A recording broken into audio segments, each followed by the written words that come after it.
परित्राणाय साधूनां विनाशाय च दुष्कृतां धर्म संस्थापनार्थाय संभवामि युगे युगे. பகவான் ஸ்ரீ கிருஷ்ணர் பகவத்கீதையிலே தன்னுடைய அவதாரத்துக்கு பிரயோஜனங்களை கூறுகிறார். பகவான் எத்தனையோ அவதாரங்களை செய்கிறார். சாதுக்களை ரட்சிக்க, துஷ்டர்களையெல்லாம் அழிக்க, தர்மத்தை ஸ்தாபிக்க பகவத் அவதாரம். சாதுக்கள் தர்மத்தின் வழி நடப்பவர்கள். தர்மத்தை சம்ஸ்தாபித்தல்ங்கிறது எது? நாம சாது சம்ரக்ஷணம், துஷ்ட நிரசனம் என்று கூறுகிறோம். அது தெளிவா புரிகிறது. நல்லார்கள் பகவான் திருவடிகளை பற்றினார், தீயவர்களிடத்திலிருந்து அவர்களை காத்து கொடுக்கிறார் எம்பெருமான். சுக்ரீவனை ரட்சித்தார், விபீஷணனை ரட்சித்தார். ஆனால் ராவண, கும்பகர்ணன், இந்திரஜித்து முதலானோரை அழித்தார். இது தெளிவா இருக்கு. ஆனா தர்ம சம்ஸ்தாபனம்ங்கிறது என்ன? அவரே குளம் வெட்டி காட்டுவாரா, கோவில் கட்டி காட்டுவாரா, தானம் கொடுத்து காட்டுவாரா? தர்ம சம்ஸ்தாபனம்ங்கிறது எது? தர்மஸ்தாபனம்ங்கிறது முதல் படி, தர்ம சம்ஸ்தாபனம்ங்கிறது இரண்டாவது படி. சம்யக்கு ஸ்தாபனம், சம்ஸ்தாபனம். நன்கு ஸ்தாபித்தால் அது சம்ஸ்தாபனம். மேலோட்டமா ஒரு பொருளை வச்சுட்டு போறதுக்கும் அதை ஆழ்ந்து நன்னா அடிவாரம் போட்டு வைக்கிறதுக்கும் வித்தியாசம் இருக்கே. தர்மத்தை ஸ்தாபித்தல்னு சொன்னால் பொதுவான தர்மங்களை ஸ்தாபித்தல்.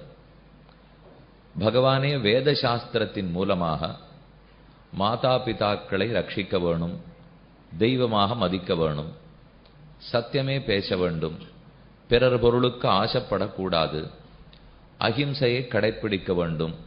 இது இத்தனை வேதத்திலேயே பகவான் சொல்றார். இதெல்லாம் நாம வளர்த்து கொள்ள வேண்டிய ஆத்ம குணங்கள். இதுதான் தர்மஸ்தாபனம். இஷ்டாபூர்த்தங்கள்னு சொல்றோம். குளம் வெட்டுதலோ, ஏரி கட்டுதலோ, ஜலாசயங்களை ஏற்படுத்துவதோ, இவையெல்லாம் பொதுவான தர்மங்கள். ஸ்ருதிகளிலே, ஸ்மிருதிகளிலே, இதிகாச புராணங்களிலே சொல்லப்பட்டிருக்கும் தர்மங்கள். அந்த தர்மத்தை ஒவ்வொருத்தரும் செய்ய வேண்டும். செய்ய செய்ய நமக்கு என்ன ஏற்படும்? நல்ல பண்புகள்லாம் வளர்றது, ஆத்ம ஞானம் வளருகிறது, பரமாத்மாவை பத்தி மேலும் மேலும் தெரிந்து கொள்ளுகிறோம். ஆனா இந்த தர்மத்தோடையே நாம சம்சார தலையிலேருந்து விடுபட்டுட முடியாது. இந்த தர்மத்தை பண்ணால் புண்ணியம் கிட்டும், புண்ணியத்தினாலே சுகமாக இருக்கலாம். அது வரைக்கும் தான் இதனால சாதிக்க முடியுமே தவிர, அதற்கு மேலே இந்த லோகத்திலேருந்து புறப்படணும்னால் அதுவும் மீளாத இன்பமாய் மறுபிறவி அற்றதான முக்தி அடைய வேண்டுமானால் இந்த தர்மங்களால் மட்டும் அது ஆகாது. அதனாலே வேதாந்தத்தால வேற தர்மத்தை பகவான் சொல்றார். முதல் படி வேதங்களால் சாமானிய தர்மத்தை சொல்லிடுவார். யாகம் பண்ணணும், யஜ்யம் பண்ணணும், ஹோமம் பண்ணணும், தர்ப்பணாதிகள்லாம் பண்ணணும், ஸ்ராத்தம் முதலானவை பண்ணணும், ஒன்னையும் விட்டு கொடுக்காத செய் என்ன நம்ம கர்மங்களை எல்லாம் செய்ய சொல்லியிருக்கார். செய்ய செய்ய செய்ய நம் மனத்தில் இருக்கிற அழுக்கெல்லாம் தொலைகிறது. அழுக்கு தொலைய தொலைய தெளிவான புத்தி பிறக்கிறது. தெளிவான புத்தியால் தான் ஆத்மாவையும் பரமாத்மாவையும் தெரிந்து கொள்ள இயலும். இப்ப நாம இத்தனை பேரை பார்க்கிறோம். இதை தெரிஞ்சுக்கிற புத்தியை வச்சுட்டு பரமாத்மாவை தெரிஞ்சுக்க முடியுமா? இது வெறும் கண்ணு இருந்தாலோ வாய் இருந்தாலோ தெரிஞ்சு விடலாமே. இங்கே உட்காரோம், அங்க உட்காரோம், யார் பேரு, என்ன உருவம், அத்தோட அது முடிஞ்சு போயிடும். ஆனா கண்ணுக்கே தெரியாததாய், காதுக்கும் கேட்க இயலாததாய், சுத்தமான மனசால் மட்டுமே கிரகிக்கப்படுவதாய் ஆத்மா பரமாத்மாக்கள் உள்ளனர். மனசாது விசுத்தேனான்னு சாஸ்திரம் கூறுகிறது. சுத்தமான மனம் மட்டும்தான் ஆத்மாவை புலப்படுத்தும். அப்ப ஆத்மாவை புலப்படுத்துறதுக்கு மனசுத்தி வேணும்னால் சுத்தி அடையறதுக்கு என்ன வேணும்? அந்த ஆத்மாவை நினைச்சு நினைச்சே மனசுத்தி ஏற்படாது. மனத்தை சுத்தமா வேற எதையோ வச்சு பண்ணிக்கணும். பன்னிண்ட பிற்பாடு அந்த மனசை வச்சுட்டு ஆத்மாவை பத்தி தியானம் பண்ண வேண்டும். இப்ப இந்த இடம் இருக்கு. பெருக்கி மெழுகி தொடச்சுட்டு பெருமாளுடைய படத்தை கொண்டு எழுந்துருளை பண்ணிட்டோம், பக்கத்துல விளக்கேத்தினோம். இதனால என்ன ஆகும்? இப்போ ஒரு சாநித்தியம் கிட்டும். உபன்யாசத்தை நடத்தணும், அதுக்காக பெருமாள் படம் வச்சிருக்கோம், மேல உபன்யாசம் நடக்கலாம். ஆனா அதுக்கு முன்னாடி செய்ய வேண்டியது, இந்த இடத்துல ஒரு விக்கிரகத்தை கொண்டு எழுந்துருளை பண்ணணும்னாலோ படத்தை கொண்டு வைக்கணும்னாலோ இடத்தை சுத்தம் பண்ணணும் இல்லையோ? சுத்தமான இடம் இருந்தா விக்கிரகத்தை கொண்டு எழுந்துருளை பண்ணலாம். அதை போல மனசுல பகவானை தியானிக்கணும்னால் மனம் சுத்தி அடையணுமே. அதுல இருக்கிற அழுக்க போக்கினாத்தான் பகவத் தியானமே பிறக்கும். அப்ப அதுல இருக்கிற அழுக்க போக்குறதுக்கு யாது செய்ய வேணும்? அதுதான் சாமானிய தர்மங்கள். அகிம்சையை கடைபிடிக்கிறதும், குளம் வெட்டுறதோ கோயில் கட்டுறதோ, இது முதலான எதுவும் மனசுல இருக்கிற அழுக்க போக்கும். இது எல்லாமே வேதத்தில் சொல்லப்படும். அதுக்கப்புறம் அடுத்த நிலை, சுத்தமான மனதில் ஆத்மாவை பத்தி நினைத்து அவருடைய உண்மையான ஸ்வரூபத்தை புரிந்து கொண்டு, இந்த ஆத்மா பரமாத்மாவுக்கு சொத்து, இவர் ஆரோ சுதந்திரர் இல்லை, தன்னிச்சையா பிறந்துட்டவர் இல்லை, இவரை ஒரு முக்கிய பயனுக்காக பகவான் படைத்திருக்கிறார். இந்த அறிவு மெதுமெதுவே வளரணும். அந்த அறிவத்தனை வேதாந்தம் தான் சொல்லும். வேதங்கள் மனசுத்திக்கு வேண்டியது என்னவோ, கர்மத்தினால நம்ம என்ன சுத்தி அடையலாமோ அதத்தனை வேதங்கள் கூறும். வேதாந்தம் கர்மத்தாலே சுத்தி அடைவிக்கப்பட்ட மனசை கொண்டு பரமாத்மாவை தியானிக்கிறோம். அந்த தியானம் உபாசனத்தை வேதாந்தம் சொல்லும். இப்ப பகவான் ரெண்டையுமே ஸ்தாபிக்கிறாரோ இல்லையோ? வேதத்தை கொண்டு கர்மங்களை ஸ்தாபிக்கிறார், வேதாந்தத்தை கொண்டு பிரம்மத்தை ஸ்தாபிக்கிறார். கர்ம பிரம்ம ஸ்தாபனார்த்தம் வேத வேதாந்த பிரதானம். வேதத்தையும் வேதாந்தத்தையும் பகவான் எதுக்கு கொடுத்திருக்கார்? கர்ம பிரம்ம ஸ்தாபனார்த்தம். கர்மத்தை ஸ்தாபிக்க, பிரம்மத்தை ஸ்தாபிக்க, இந்த ரெண்டுத்துக்காகவும் தான் வேதத்தை கொடுக்கிறார், வேதாந்தத்தை கொடுக்கிறார். கர்மத்தை ஸ்தாபித்து பொதுவான தர்மத்தில் நிறுத்தினாரோ இல்லையோ? இது தர்ம ஸ்தாபனம். அதுக்கு மேல்படி போய் தானே பிரம்மம்னு தன்னை நிலைநிறுத்தி கொண்டாரோ இல்லையோ? அது சம்ஸ்தாபனம். ஸ்தாபனம் வேறே, சம்ஸ்தாபனம் வேறேன்னு பார்த்தோம் இல்லையோ? ஸ்தாபனம்ங்கிறது கர்மங்களை ஸ்தாபித்தல், நாம செய்ய வேண்டிய அன்றாடம் பண்ண வேண்டிய எல்லாத்தையும் ஸ்தாபிச்சு விடுறது. அதோட போராதே, அது வேணும், ஆனா போராது. இது பெரிய கல்லூரி, இதுக்கு முன்னாடி படிக்கிறதுக்கு பள்ளிக்கூடத்தில் படிச்சுட்டு வரணும். 6வது படிச்சாதான் கல்லூரிக்குள்ள போக முடியும். 12வது படிச்சாதான் கல்லூரியில இடம் கொடுப்பா. ஆனா 12வது படிச்சா போராதே. 12வது படிச்சா தான் உள்ள வர முடியும். ஆனா 12வது படிச்சது போராது, மேல படிக்கணும், முனைவர் பட்டம் வாங்கணும், பெரிய பெரிய பட்டம் பதவியெல்லாம் வாங்கணும். வாங்கினத்தானே பிரயோஜனம். அதை போல கர்மங்களை நன்னா செய்து தர்மத்தை அனுஷ்டித்தால்தான் பிரம்மத்தை பத்தி நினைக்கிறதுக்கே வருவோம். அந்த கர்ம விசாரம் இருந்து அதை செஞ்சாத்தான் பிரம்மத்திடத்துல வருவோம். இல்லைன்னா பக்திக்கு வரவே முடியாது. நேர பக்தர்களாயிடலாம். கர்மங்களே தேவையில்லை, இது தப்பான புரிதல். கர்மங்களை செய்தாதான் பக்தி ஆரம்பிக்கிறதுக்கு தடங்கலா இருக்கிற அழுக்கே போகும். இப்ப இந்த இடத்துல பெருமானை கொண்டு எழுந்துருளை பண்ணோம்னா அழுக்கு இருக்கு. அழுக்கு இருந்தா அவர் வரமாட்டார். அழுக்க போக்கணும். போக்கின பிற்பாடு அவர் வருவார். அதுக்கு என்ன? அழுக்குக்குள்ள அவர் தான் இருக்கார், சேற்றுக்குள்ள அவர் தான் இருக்கார், சகதியிலையும் அவர் தான் இருக்கார், வரட்டுமே அப்படின்னு சொல்ல மாட்டோமோ இல்லையோ? எல்லாத்துக்குள்ளேயும் அவர் இருந்தாலும் கோவில்னா இந்த இடத்துல தான் இருக்கணும், பெருமாள் இப்படித்தான் இருக்கணும், அவருக்கு தீர்த்தம் இப்படித்தான் எடுத்துன்னு வரணும், புஷ்பம் இப்படித்தான் சமர்ப்பிக்கணும் வச்சுட்டு இருக்கமோ இல்லையோ? அதற்குரிய மதிப்பு மரியாதை வேண்டாமா? அதை போல எங்குந்தான் பகவான் இருக்கார்.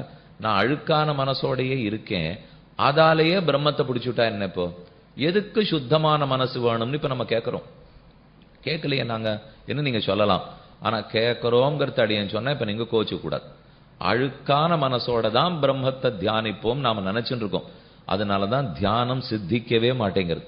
10 நிமிஷம் அமர்ந்தா கூட ஏதேதோ எண்ண அலைகள் குறுக்க குறுக்க வருதே தவிர, ஏன் ஒருமித்த ஏகாகிர சித்தத்தோட எதனால் அவரை நினைக்கிறதுக்கு முடியலன்னால் அழுக்கு மூடின்னு இருக்கு. அதை எதை போட்டு அலம்பினா தேவையில்லை. இன்னைக்கு சந்தையில என்னென்னமோ வந்திருக்கு. 10 ரூபா பண்டத்திலேருந்து 200 ரூபாய் பண்டம் வரைக்கும் எதையும் வாங்கலாம். நன்னா போட்டு தேய்ன்னு தேய்க்கலாம். படுமானால் தரையில இருக்கிற அழுக்கு போகும், இந்த அழுக்கு போகும், மனசுல இருக்க அழுக்கு போகாதோ இல்லையோ? அப்ப மன அழுக்கு நீங்குவதற்கு, சரீர அழுக்கு போவதற்கு குளிச்சுட்டா போயிடும். மன அழுக்கு நீங்குவதற்கு கர்மங்களை விடாமல் செய்ய வேண்டும். ஆனா அந்த கர்மத்தை நாம செய்யாமலே, மனச அழுக்க போக்கிக்காமலே பிரம்மத்தை தியானிக்கணும் பிரம்மத்தை தியானிக்கணும்னு சொன்னால் தியானம் கைகூட மாட்டேங்கிறது. அதனால அனைவருமே திறந்த மனசோட கொஞ்சம் யோசிங்கோ. ரெண்டும் செய்யணுமா இல்லையா? மனசை அழுக்க போக்கிக்கிறதுக்கு முயற்சிக்கணும். அப்புறம் அழுக்க நன்னா ஒருத்தர் போக்கி விட்டார், விடாம சிராத்தம் பண்ணுவார், விடாம தர்ப்பணம் பண்ணுவார், ஒருத்தர் ஒரு வார்த்தை தப்பா சொல்லவே மாட்டார், ஊருக்கெல்லாம் உதவி பண்ணுவார், நித்திய சந்தாவந்தனத்தை விடவே மாட்டார், வாரத்துக்கு ஒரு தரமான 1000 காயத்ரி ஜபம் பண்றார், எல்லாமே பண்றார், நன்னா இருக்கார். அப்ப மனசு ரொம்ப சுத்தமா எடுத்துன்னு அர்த்தம். அதை ஆக்கிட்டு பகவானை பத்தி நினைக்கவே மாட்டார்.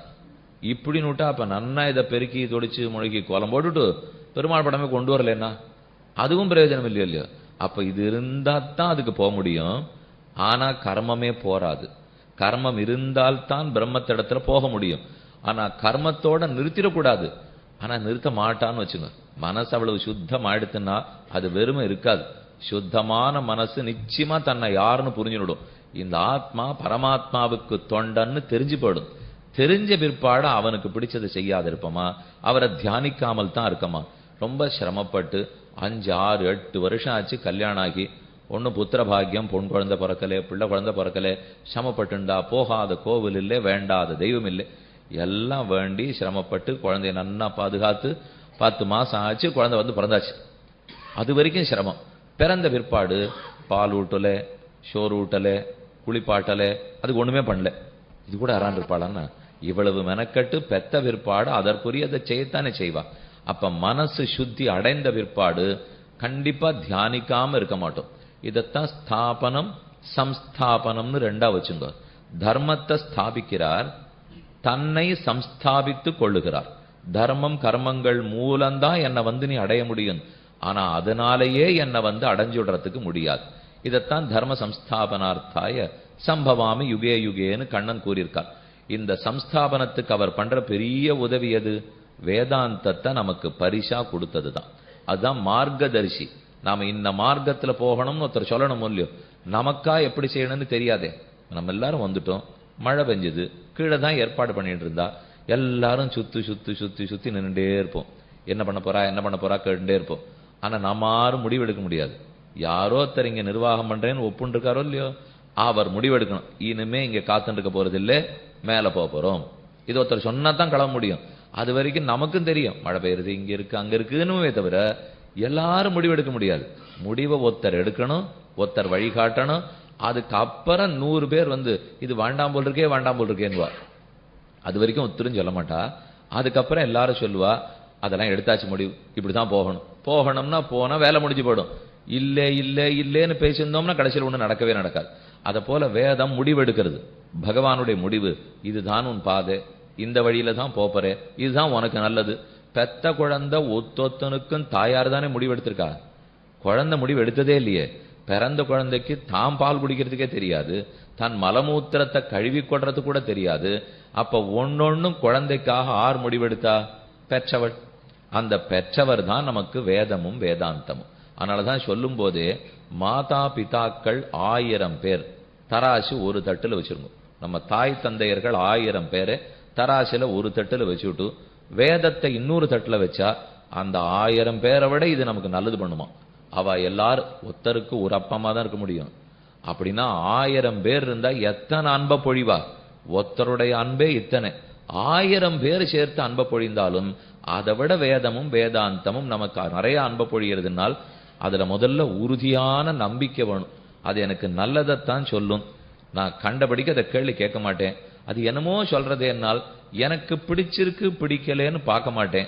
ஏன்னா எனக்கு பிடிச்சதோ பிடிக்கலையோ, தாயார் தானே எனக்கு பால் ஊட்டினா, அவதானே பள்ளிக்கூடத்துக்கு சேர்த்தா, உடம்பு சரியில்லைன்னுச்சு அவதானே தோல்ல தூக்கின்னு போனா, அவதானே தடுப்பூசி போட்டு வந்தா, இது இத்தனை அவ பண்ணச்சே நான் ஏத்துட்டேனோ இல்லையோ. ஆனா இப்ப 16 வயசான பிற்பாடு இவ பண்ணிருக்கணுமா, நாமளே பண்ணிட்டு இருக்கலாமேன்னு இப்ப தோன்றதோ இல்லையோ. அப்ப தோணல.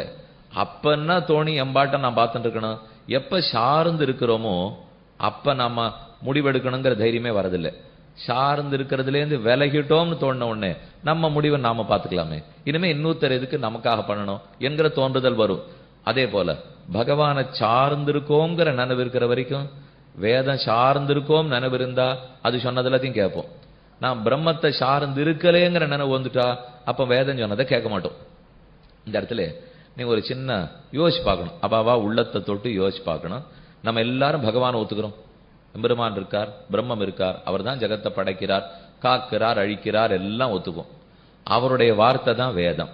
பகவானே இப்ப நேரம் இங்க வந்து ஒண்ணு நம்மளை பத்தி சொல்றாருன்னு வச்சுக்கோங்க. இந்த மாதிரி பண்ணுங்க, இங்க உட்காந்துருக்கீள், அங்க உட்காருங்கோ, இங்க உட்காருங்கோ, நிமிந்துங்கோ, இப்ப நான் சொல்ற சஹஸ்ரநாமம் திருப்பி சொல், என்ன சொன்னாலும் பண்ணுவோம் இல்லையோ. அவர் இப்ப திடீர்னு நரசிம்ம பெருமாள் இங்க தோன்றார். தோன்றி இன்னென்னத்தை பண்ணுங்கோ நமக்கு சொல்றார். ஆறு மறுபேச்சே பேச மாட்டோம். ஆனா அவர் கிளம்பி போற சமயத்துக்கு நான் எப்பவுமே இங்க இருந்து சொல்லிட்டு இருக்க முடியாது, அடுத்த ஊருக்கும் போய் நான் ஏதானு சொல்லி ஆகணும். ஸ்ரீரங்கத்துக்கு போகணும், திருக்குடந்தைக்கு போகணும், திருக்கணபுரத்துக்கு போகணும், எல்லா ஊருக்கும் போகணும். ஆகவே நான் என்னென்ன சொல்ல நினைத்தேனோ அதெல்லாத்தையும் இந்த புஸ்தகத்துல எழுதியிருக்கேன். அதெல்லாத்தையும் இந்த ஆச்சாரியர்களை இங்க நான் விட்டுட்டு போறேன். அவர்கள் உங்களுக்கு சொல்லுவா. நான் இப்ப சொல்லச்சே எப்படி தலையாட்டாம கேட்டிடும், அதே போல இவர்கள் என்ன சொல்றார்களோ கேளுங்க என்று சொல்லிட்டு நரசிம்ம பெருமாள் கிளம்பி போயிட்டார். போன பிற்பாடு அவர் சொல்லிட்டு போயிருக்கிற வார்த்தை தானே இது. அப்படின்னா அவரை நம்புறவனா இருந்தா அடுத்து நின்று இருக்கிறவர் என்ன சொல்றாரோ அப்படியே கேட்கணுமா இல்லையா? வேதம் என்ன சொல்லித்தோ அதை அப்படியே ஏற்றுக்கொள்ளணுமா இல்லையா? ஆனா அங்க மட்டும் 100 ஆக்ஷேப கேள்விகள் வந்துடும். அதே அந்த பெருமாள் வெளியில போனவர் இவர் உடனே உபதேசத்தை ஆரம்பிச்சார். அவர் இப்படி போனார். போன உடனே இந்த புத்தகத்தை வச்சு இவர் உபதேசிக்க ஆரம்பித்தார். ஒருத்தர் முதல்ல எழுந்திருந்தார். இது உமக்கு ஒழுங்கா தெரியுமான்னு கேட்டார். கோட்டியில உட்கார்ந்து ஆரம்பித்தார். ஒருத்தர் ஒரு கேள்வி கேட்டா படிக்கட்டு வரைக்கும் போன நரசிம்ம பெருமாள் திரும்பி வந்தார். வந்து நான் என்ன சொல்லிட்டு போனேன் உங்ககிட்ட, நீ இப்ப என்ன பண்ணிட்டு இருக்க, நான் ஆறுன்னு காட்டட்டுமானா? இல்ல தேவர் சொல்றது அப்படியே கேட்கிறேன், ஒரு தரம் காட்டினதே போறோம், திரும்ப தேவரீர் காட்டவே வேண்டாம், அப்படியே கேட்டுக்கிறேன்னு ஒத்துக்கிறோம். போறார் வரார், போறார் வரார். நாள்பட அவர் கொஞ்சம் நாழியாக மறந்தே போயிட்டோம். இவர் சொன்னதை கேட்க மறுக்கிறோம். வேதம் சொன்னதையும் ஒத்துக்கல, இந்த ஆச்சாரியர்கள் சொன்னதையும் ஒத்துக்கல. இது என்ன தெரியுமா ஆச்சு? இப்போ கிருத்த யுகத்துல அடிக்கடி அவதாரங்கள் நடந்துட்டே இருந்தது. மத்ஸ்ய, கூர்ம, வராக என்ன அடுத்தடுத்த அவதாரம் நடந்துருந்தது. அப்பப்ப அவர் மாடி படிக்கிட்டு போனவர் வந்தார்னு அர்த்தம். திரும்ப வந்து அதை கேட்டுக்கோன்னு சொல்லியிருந்தார். நன்னா பயத்துல ஒழுங்கா கேட்டுருந்தோம். அவரே சொல்றார் அதுதான் வேத வாக்குன்னு ஒத்துன்னு இருந்தோம். அடுத்த யுகம் போச்சா, பரசுராம ராமாவதாரம் மட்டும்தான். திரேதாயுகத்துல வேற அவதாரங்கள் இல்லை. அப்ப அவர் அடிக்கடி வர்றது குறைஞ்சு போச்சுன்னு ஆச்சு. அதுக்கப்புறம் துவாபர யுகம் வந்தது. பலராம கிருஷ்ணாவதாரங்கள் மட்டும்தான். அதுவும் துவாபர யுகத்தினுடைய கடைசி. முதல்லலாம் எதுவுமே இல்லை. அவர் முடிஞ்ச உடனே யுகமே முடிஞ்சு போச்சே. கண்ணன் புறப்பட்டு போறச்சே துவாரகை கடலே சாப்பிட்டு இல்லையோ.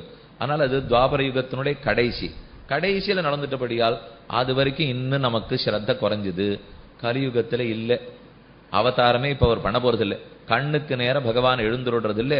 கடைசியா கல்கி பகவானா பிறந்து நல்லார்களை மட்டும் ஸ்தாபிச்சுட்டு தீயார்களை எல்லாம் அழிச்சுட போறார். அதனாலதான் கலியுகத்தில் அவரே சொன்னதுங்கிற நம்பிக்கை குறையிறது. வேதத்துல நமக்கு ஸ்ரத்த குறையிறது. அவர் இருக்க அடிக்கடி வந்து சொல்லியிருந்தார், சுவாமி சத்தம் போட்டு பேசாதையும், படிக்கட்ட அளவுக்கு தான் போயிருக்கார், வேணா திரும்பி வந்துடுவார் அப்படின்னான்னு சொல்லுவோம். இப்ப அது இல்ல பாருங்க. நம்ம நிஜமா நல்ல மனிதர்களா இருந்து நல்ல மாட்டுக்கு ஒரு சூடு, நல்ல மனுஷனுக்கு ஒரு சொல்லு என்று சொல்றாள் இல்லையோ. நம்ம எல்லாம் நல்ல மனுஷால் தானே, நல்ல மனுஷர்களுக்கு ஒரு சொல்லு தானே. அப்ப ஒரு சொல்லு பகவான் ஸ்ருதி ஸ்மிருதிர் மமைவாக்ஞா யஸ்தாம் உல்லங்கிய வர்த்ததே ஆக்ஞாச்சேதி மமத்ரோகி மத் பக்தோபி ந வைஷ்ணவஹ. ஸ்ருதியும் ஸ்மிருதியும் என்னுடைய ஆணை. வேதம் சொல்லியிருக்கேன், வேதாந்தம் சொல்லியிருக்கேன், ஸ்மிருதி இதிகாச புராணம் எல்லாம் என்னுடைய ஆணை. அதுல என்ன சொல்லியிருக்கேனோ அப்படியே கடைப்பிடி. அதை கடைப்பிடிக்காம என்ன உண்டுன்னு மட்டும் சொல்லிட்டு இருக்காதே. கடவுள் உண்டு, அவரை நம்புறேன், எல்லாம் அவர் தான், அவரே கதி என்றெல்லாம் பேசிண்டு என்னுடைய ஆணை வடிவமா இருக்கும் வேதத்தை நீ எதிர்த்தியானால் ந வைஷ்ணவா. அவன் என்ன வைஷ்ணவன் பக்தன் சொல்லிட்டாலும் அவனை என் பக்தன் நான் ஏற்றுக்கொள்ளுவதே இல்லைன்னுட்டார். இந்த வார்த்தை முதல்ல ஆரம்பிக்கிறதுக்கு முன்னாடி மனசுல நன்னா பதிச்சு விடுங்க. இப்ப மேல பார்க்க போறது, இன்று தொடங்கி 7 நாட்களுக்கு சாந்தோக்கிய உபனிஷத்தினுடைய சாரம் பார்க்க போறோம். உபனிஷத்துக்கள் கதையும் கருத்தும் என்னும் தலைப்பில் இப்ப நாம பார்க்க போறது 9வது உபனிஷத். 10 உபனிஷத்துக்களே தசோபனிஷத்து பிரசித்தமானவை. தசான்னு சொல்ற எப்படி அவதாரங்களை ஒரு 10ன்னு சொல்லிட்டு இருக்கோமோ அப்படிதான் இந்த 10. இந்த 10ங்கிறதுலாம் இல்லை, அவதாரங்கள் இந்த 10 இல்லை, எத்தனையோ அவதாரங்கள். ஆழ்வார் சொல்லச்சேவே பிறப்பில் பல்பிறவி பெருமான்னு தான் சாதிக்கிறார். பிறப்பே இல்லாதவன் எத்தனையோ பிறவி எடுக்கிறார். உபனிஷத்துக்களும் அஜாயமானஹா பகுதா விஜாயத்தே, பிறக்காத பெருமான் பல பிறவிகளை எடுக்கிறான்ங்கிறது. அப்ப பிறவிகள் அவதாரங்கள்னா பல, அவ்வளவே. 10ங்கிறது நம்ம புத்தி சௌகர்யார்த்தம். புத்தி பிடிக்கணும் இல்லையோ, 10ன்னா பிடிச்சுக்கும். அத போல உபனிஷத்துக்கள் எண்ணிறந்தவை. 108 உபனிஷத்துக்கள் உள்ளன. நம்ம புத்தியால சௌகரியமா பிடிச்சுடலாம்ங்கிறதுக்காகத்தான் தசோபனிஷத்துக்கள்னு சொல்றா. அதுல ஈஷா, கேன, கட, பிரஷ்ன, முண்ட, மாண்டூக்கிய, தைத்திரிய, ஐதரேய, சாந்தோக்கிய, பிருகதாரண்யக இன்னும் 10 உபனிஷத்துக்கள். அதுல இப்ப நாம பார்க்க போறது ரொம்ப முக்கியமான உபனிஷத்து சாந்தோக்கிய உபனிஷத். முதல்ல இதை கேட்பதே ஒரு பாக்கியம். அதை முதல்ல நன்னா புரிஞ்சுக்கணும். ஏன்னா ரொம்ப பெரிய ரிஷிகள் எல்லாம் சிரமப்பட்ட அர்த்தங்களை சொல்லியிருக்கா.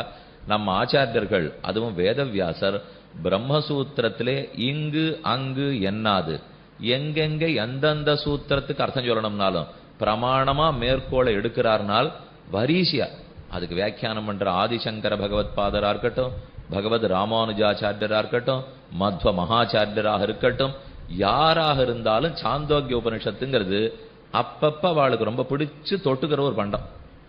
அப்ப அவளுக்கு சாப்பாட்டுல ஒண்ணு உங்களுக்கு பிடிக்கும் இல்லையோ.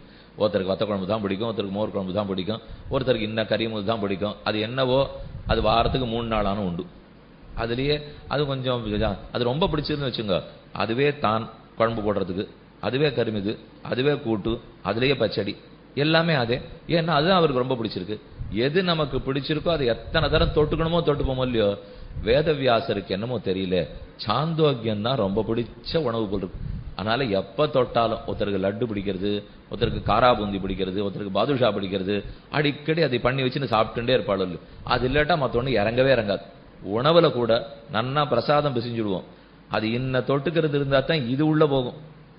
அதனால அதை கொஞ்சம் போட்டுன்னா சேர்த்து தொட்டுன்னு ஊறுகா இருந்தா தான் சிலருக்கு பிடிக்கும். அது அப்படியே மற்ற பொரிச்ச பதார்த்தம் இருந்தா தான் பிடிக்கும். எது எது உடம்புக்கு ஆகாதோ அது இருந்தா தான் பிடிக்கும்னு வச்சுங்க. அது போல இது நல்லா ஆறுது. சாந்தோக்கிய உபனிஷத்துக்கு ஆகாதுங்கிற குறை இல்லை. 10 உபனிஷத்துக்களிலே நிறைய மேற்கோள் எடுக்கப்பட்டதுனால் சாந்தோக்கிய உபனிஷத் இது முதல் பெருமை. 2வது பெருமை, இந்த உபனிஷத்து சாமவேதத்தினுடைய உபனிஷத். மற்ற கீழ உபனிஷத்துக்கெல்லாம் பார்த்தோம் இல்லையோ, ஈஷா, கேன, கட, பிரஷ்ன. அதுல கேனோபனிஷத்துங்கிறது சாமவேதத்தினுடைய தளவகார சாக்கை. அந்த சாக்கையினுடைய உபனிஷத்து கேனோபனிஷத்து. அது போல அப்புறம் முண்டகோபனிஷத்து, மாண்டூக்கிய உபனிஷத்து, யஜுர்வேதத்தினுடைய முண்டக சாக்கை மாண்டூக்கிய சாக்கை. ஐத்தரைய உபனிஷத்து ரிக்வேதத்தினுடைய சாக்கை. ஆரண்யகத்தில் 2வது 3வது ஆரண்யகங்கள் அது அந்த உபனிஷத்து ஐத்தரைய உபனிஷத்து ஆயிருக்கு. இப்படி ஓரொரு வேதத்துக்கு ஓரொரு சாக்கை, அந்தந்த சாக்கையில் இருக்கக்கூடிய உபனிஷத். வேதத்தினுடைய முடிவுல தான் அநேகமா இந்த உபனிஷத்துக்கள் இருக்கும். வேதாந்தம்னு சொல்றோம், அந்தம்னா நிஜமா எழுத்துல முடிவுன்னு வச்சுக்கலாம், அங்கதான் இருக்கு அந்த வேதாந்தம். கருத்துல முடிவுன்னு வச்சுக்கலாம். ஏன்னா கர்மம்ங்கிறது கீழ்கருத்து, பிரம்மம்ங்கிறது மேல் கருத்து, அதுதான கடைசி கருத்து. கர்மத்திலேருந்து பிரம்மத்துக்கிட்ட போலாம், பிரம்மத்திலேருந்து எங்க போறோம், வேற எங்கேயும் இல்லையே, அதான கடைசி. அதனால வேதாந்தம் பிரம்மத்தை சொல்ல வர்றது தாண்டி சாக்கை, சாமவேதத்தினுடைய தாண்டி சாக்கை. அந்த சாக்கையில இருக்கிற உபனிஷத்து தான் சாந்தோக்கிய உபனிஷத். அப்ப தளவுகாரத்தில் இருக்கிற சாக்கை கேனோபனிஷத். கேன எது எது எதுன்னு கேள்வி, அது வேற உபனிஷத்து, சுருக்கமான உபனிஷத். ஆனா சாந்தோக்கிய உபனிஷத்து பெரிய காடு போல பல்கி படர்ந்து வளர்ந்திருக்கும் உபனிஷத். உபனிஷத்துன்னு என்ன ரொம்ப நாளையா சொல்லிட்டே இருக்கீரே, அப்படின்னாலே என்னன்னு சொல்லல. அதுக்கப்புறம் நான் சாந்தோக்கியம் தெரிஞ்சுக்கிறது. உபனிஷதி, உப சமீபம், அருகே, நிஷத் நம்மளை கொண்டு போய் உட்காந்து விடுறது, பகவானுக்கு கிட்டக்க போய் உட்காந்துருமா. அதான் உபனிஷத்து. உபனிஷத்துங்கிறா இது நல்ல சௌரியமானது தானே. ஆறான இப்ப பெருமாள் சேவிக்கிறதுக்காக போறோம், ஒரு சுவாமியை உடனே பிடிப்போம், கொஞ்சம் கிட்டக்க கொண்டு போய் சேவை பண்ணி வைக்கிறீரா. எல்லாரும் இந்த லகு சேவா மகா சேவா அப்படின்னு திருப்பி திருப்பி விட்டுடுறா. இப்ப அன்னைக்கு திருப்பதியில என்ன கூட்டமோ அதை பொறுத்து தான் சேவை. இன்னைக்கு திடீர்னு கூட்டமே இல்லைன்னா உள்ள வரைக்கும் விடுவா. கூட்டம் கொஞ்சம் அதிகமா போச்சு, வைகுண்டத்துல ஆள் நிறைய உள்ள வந்துட்டே இருக்கு, சீட்டு நிறைய போயிருக்கு, ஜெய விஜயர்கள் துவாரத்திலேருந்து திருப்பி விட்டுடுவா. இதோட போனா அதோட வரணும் 6 நிமிஷம் 4 நிமிஷம். அப்படி 6 நிமிஷம்னு சொல்றதெல்லாம் ரொம்ப அதிகம். நிஜமா 6 நிமிஷம்லாம் நிக்க விடுறாங்களான்னு அங்க. இப்படி போற வாக்கில் இங்கேருந்து எத்தனை நாழி போறோமோ அத்தனை தூரம் தான் போ. அதுக்கு ரொம்ப பரிசிரமப்பட்டு ஒரு சுவாமி பிடிச்சிருந்தேன், என்ன கொஞ்சம் உள்ள அப்படி அழைச்சின்னு போய் ஒரு நிமிஷம் பெருமாள் முன்னாடி நிறுத்தி வச்சா போரும் சுவாமி அப்படின்னு அவரை பிடிச்சிருந்தோம். கிட்ட கடைச்சின்னு போனார். தவிச்சுட்டே இருக்கும் உள்ளம், யாரானும் குறுக்க வந்து தடுக்காத இருக்கணும். இவர் வேற திருப்பதியில எப்ப யாரை ஏற்பாடு பண்ணியிருந்தாலும் மலை ஏறச்சு எனக்கு தொலைபேசியில கூப்பிடுங்க, என்ன இடத்துல வர சொல்லுவேன், அங்கேருந்து கூண்டு போறேன்னு. அன்னைக்கு பார்த்து கூப்பிட்டா இப்பதான் நான் எங்கேயோ தில்லிக்கு வந்தேன்னு வருவார். அது என்னமோ தெரியாது, யாரை ஏற்பாடு பண்ணிருக்கோமோ அந்த அன்னைக்கு இல்ல திருவேங்கடமுடையானே இல்லேன்னு தோணி போடும் நமக்கு. ஏன்னா அவரைத்தான் சேவிக்கணும்னு நினைச்சு நீ இவ்வளவு மெனக்கட்டு வந்திருக்கோம். அவரை பிடிச்சுனுட்டோ, அவர் கிடுக்கிடுன்னு கூட்டின்னு போனார். நேர கொண்டு போய் பகவான் பக்கத்துல நிறுத்தி வச்சா. புஷ்பம், பிரசாதம், ஸ்ரீஷடாரி, தீர்த்தம் எல்லாத்தையும் வாங்கி கொடுத்தார். பரம திருப்தி. அப்ப அவர் பண்ண காரியம் என்ன? அருக கொண்டு போய் நிறுத்தினாரோ இல்லையோ? அருகல போய் நிறுத்துறதுக்கு அவர் உதவுவார், அவரே சேவிச்சிருவாரா? நான் தானே சேவிக்கணும். தரிசிக்கிறது நான் தான் தரிசனம். அழைச்சின்னு போறதை தான் அவர் பண்ணுவார்.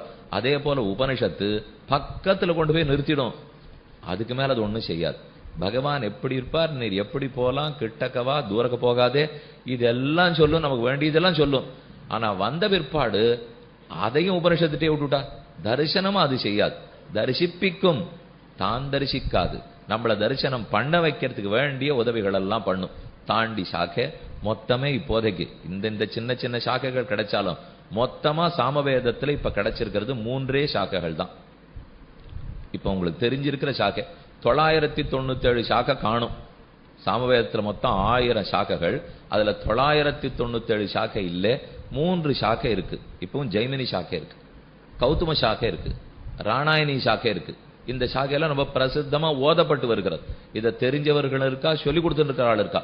இதை தவிர எங்கேயோ பாரத தேசத்துல மூலையில சில சில பகுதிகள் மட்டும் கிடைக்கிறதுன்னு சொல்றான். சொல்லச்சே உங்க எல்லார் மனசுக்கு என்ன தோணித்து? ஓ 997 இல்லவே இல்லையாமே, உடனே அதை நாம எல்லாரும் இப்ப தேடி கண்டுபிடிப்போன்வா. ஒரு சுவாமி சொன்னார், முதல் 3 இருக்கே அதை தெரிஞ்சுனுட்டியோ, 3 முதல்ல தெரிஞ்சுக்கோ, இல்லாத 997 அப்புறம் தேட போலாம், இருக்கிறத முதல்ல தெரிஞ்சுப்போம். அதுக்கே ஆயுஷே போராது. வேதானாம் சாமவேதா அஸ்மி. கண்ணனே கீதையில சொல்றார், வேதங்களுக்குள் நான் சாமவேதமாக இருக்கிறேன். ருக்க விட, யஜுஸ விட, அதர்வத்தை விட சாமவேதமா கண்ணன் இருக்கேன்னு சொல்லியிருக்கணும்னால் அப்ப அந்த வேதத்துக்கு எவ்வளவு பெருமை இருக்கணும். கண்ணன் கீதையில் 10வது அத்தியாயம் விபூத்தி அத்தியாயம் இல்லையோ, எதுவா இருக்கேன் எதுவா இருக்கேன்னு ஒண்ணு சொல்லிட்டு வரா. அதுல வேதங்களுக்குள்ள சாமவேதமா இருக்கேன். இப்ப இந்த மாசத்தை சொல்ல மாட்டோமா? மாசானாம் மார்கசீருஷோஸ்மி, மாசங்களுக்குள் மார்கழி மாதமாக இருக்கிறேன். இன்னன்னாருக்குள்ள இன்னன்னாளா இருக்கேன். அப்போ ஆதித்யானாம் அகம் விஷ்ணு, ருத்ராணாம் சங்கரஸ்சாஸ்மி, இன்னன்னாருக்கு இருக்கேன். அதை போல சொல்லச்சே வேதங்களுக்குள் சாமவேதமாக இருக்கிறேன். அதனாலேயும் இந்த வேதத்துக்கு இருக்கிற தனி சிறப்பு. இதுல உபனிஷத்துக்கு சாந்தோக்கியம்னு பேர். சாமவேதத்துக்கு பல உபனிஷத்துகள், வேதத்துக்கு ஒரு ஒன்றுத்துக்கு நிறைய உபனிஷத்துக்கு இருக்கும். இதை ஒண்ணு நீ ஞாபகம் வச்சுக்கணும்னா, அறிவியல்ல ஒண்ணு சொல்றா தெரியுமா? நம்ம பூமிக்கு சந்திரன் இருக்காரோ இல்லையோ, இந்த பூமிக்கு சந்திரன் என்ன கோள், ஒரு கோள்னு சொல்றோம். செயற்கை கோள் சந்திரனுக்கு போறோம். இயற்கை கோள் சந்திரன். இயற்கையான கோள் சந்திரன், செயற்கையான கோள் ஒன்றுல ஏறி உட்காந்து சந்திரன் போய் சேரமோ இல்லையோ, அப்ப அது செயற்கையான கோள். நாம இருக்கிறது கிரகம், பூமிங்கிறது கிரகம். இந்த கிரகத்துக்கு ஒரு கோள் இருக்கு. ஒரு கோள் இல்ல, விஞ்ஞானப்படி பார்த்தீங்கன்னாலே 10 சந்திரன் இருக்கலாம். ஆனா நமக்கு தெரிஞ்சு இப்ப பண்ணிட்டு இருக்கிறது இந்த சந்திரனை தவிர ஒரு கிரகத்துக்கும் கோள் இருக்கு. இத போல குருவுக்கு கோள் இருக்கு, சனிக்கு கோள் இருக்கா, வெள்ளிக்கு கோள் இருக்கலாம், அவர்களுக்கு இருக்கலாம். அப்ப ஒரு கிரகத்துக்கு எப்படி கோளோ, அப்ப அந்த கிரகத்துக்கு பல கோள்கள் இருக்கலாம் இல்லையோ, சந்திரனும் பல இருக்கலாம் இல்லையோ. அதே போல வேதத்துக்கு ஒன்னொன்னுத்துக்கும் ஒரு கோள். அதான் வேதாந்தம்ங்கிற உபனிஷத்து. வேதம்ங்கிற கிரகத்துக்கு பல கோள்கள் இருக்கும். அதுல ஒரு கோள் சாமவேதத்தினுடைய ஒரு கோள் சாந்தோக்கிய உபனிஷத். இந்த உபனிஷத்தாட்ட இன்னும் பல கோள்கள் அதுக்கு இருக்கலாம். அவையெல்லாம் நமக்கு கிடைக்காம கூட இருந்திருக்கலாம். ஏன், சில நட்சத்திரங்கள்ல இருந்து ஒளி கிளம்பித்தான் உலகம் படைக்கப்படச்சே. அந்த ஒளி இன்னும் நம்மள வந்து சேரலைங்கிறா. புஸ்தகம், விஞ்ஞான புஸ்தகம் வாங்கி படிச்சு பாருங்க.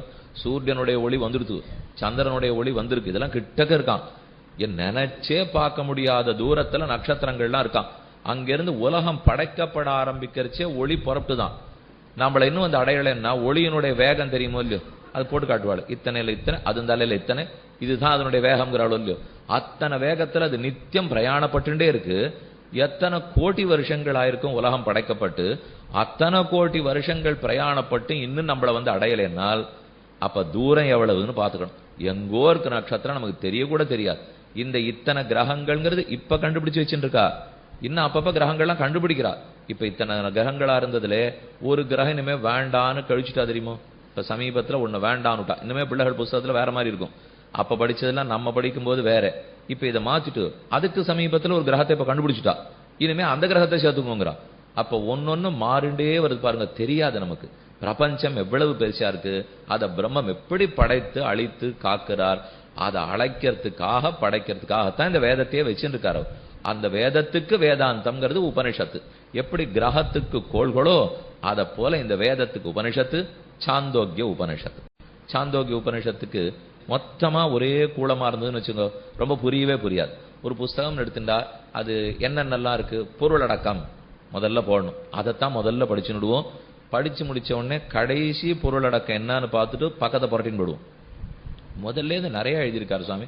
300 பக்கம் புஸ்தகமா இருக்கு. என்ன முதல் 6 பத்தியை படிச்சேன், என்னதுன்னு எனக்கு உடனே தெரிஞ்சு போச்சு. கிடுக்கிடுன்னு கடைசி பக்கத்துக்கு போனேன், என்னன்னு படிச்சா புஸ்தகம் முடிஞ்சு போச்சு. இதுக்கு தான் ஆத்தியந்தங்களை மட்டும் வாசிக்கிறதுன்னு வா. இது கொஞ்சம் அவசரமா புஸ்தகத்தை கடையிலேருந்து வாங்கிட்டு அப்படி இல்லத்துக்கு வந்து சேர்றதுக்குள்ள புரட்டுற வேகம். இதுலேருந்து என்னன்னு தெரிஞ்சுட்டு அப்புறம் மெதுவா உட்காந்து பக்கம் பக்கமா எழுத்தா படிக்கணும். ஒரே ஓட்டமா இருந்தா படிக்க மாட்டோம். அது கண்ணுக்கும் வாங்காது, மனசுலயும் நிற்காது. அதனால பிரிக்கிறா. இது இந்த பக்கத்துல இந்த பக்கம் வரைக்கும் இதை பத்தி, இதுக்கு இதை பத்தி, இது இதை பத்தி, அதுக்கு உள்ள பிடிக்கணும். இது 1, இது 2, இது 3, இது 1.1, இது 2.3, இப்படி எல்லாம் போட்டா தானே நம்ம படிப்போம். அதே போல திவ்ய பிரபந்தத்திலையும் பிரிச்சிருக்கா. இது முதல் 10, 2ஆம் திருவாய்மொழி 3ஆம் பாட்டு. இப்ப திருவாய்மொழியோட பாட்டு சொல்லுன்னா என்னன்னு சொல்லுவோம்? முதல் 10 முதல் திருவாய்மொழி 3ஆம் பாட்டு, 4ஆம் 10 5ஆம் திருவாய்மொழி 5ஆம் பாட்டு. அதை போல இப்ப திருமொழியில சொல்லணும்னு வச்சுக்கோங்க. திருமங்கையாழ்வார் பாடினது திருமொழி, அதுல 4ஆம் 10 3ஆம் திருமொழியில 8ஆம் பாட்டு. அதை போல இப்ப ராமாயணத்துல சொல்லணும்னா எப்படி சொல்லுவீள்? ஒரு ஸ்லோகத்தை குறிப்பிட்டு சொல்லணும்னால் என்ன காண்டம்? பாலகாண்டத்தில் 18வது சர்க்கத்தில் 22வது ஸ்லோகம் என்று அதுல சொல்லுவோம். இப்ப பாகவதத்துல சொல்லணும்னா என்ன சொல்லுவோம்?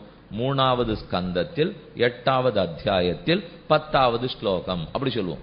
விஷ்ணு புராணத்துல சொல்லணும்னா 3வது அம்சத்தில் 8வது அத்தியாயத்தில் 10வது ஸ்லோகம்.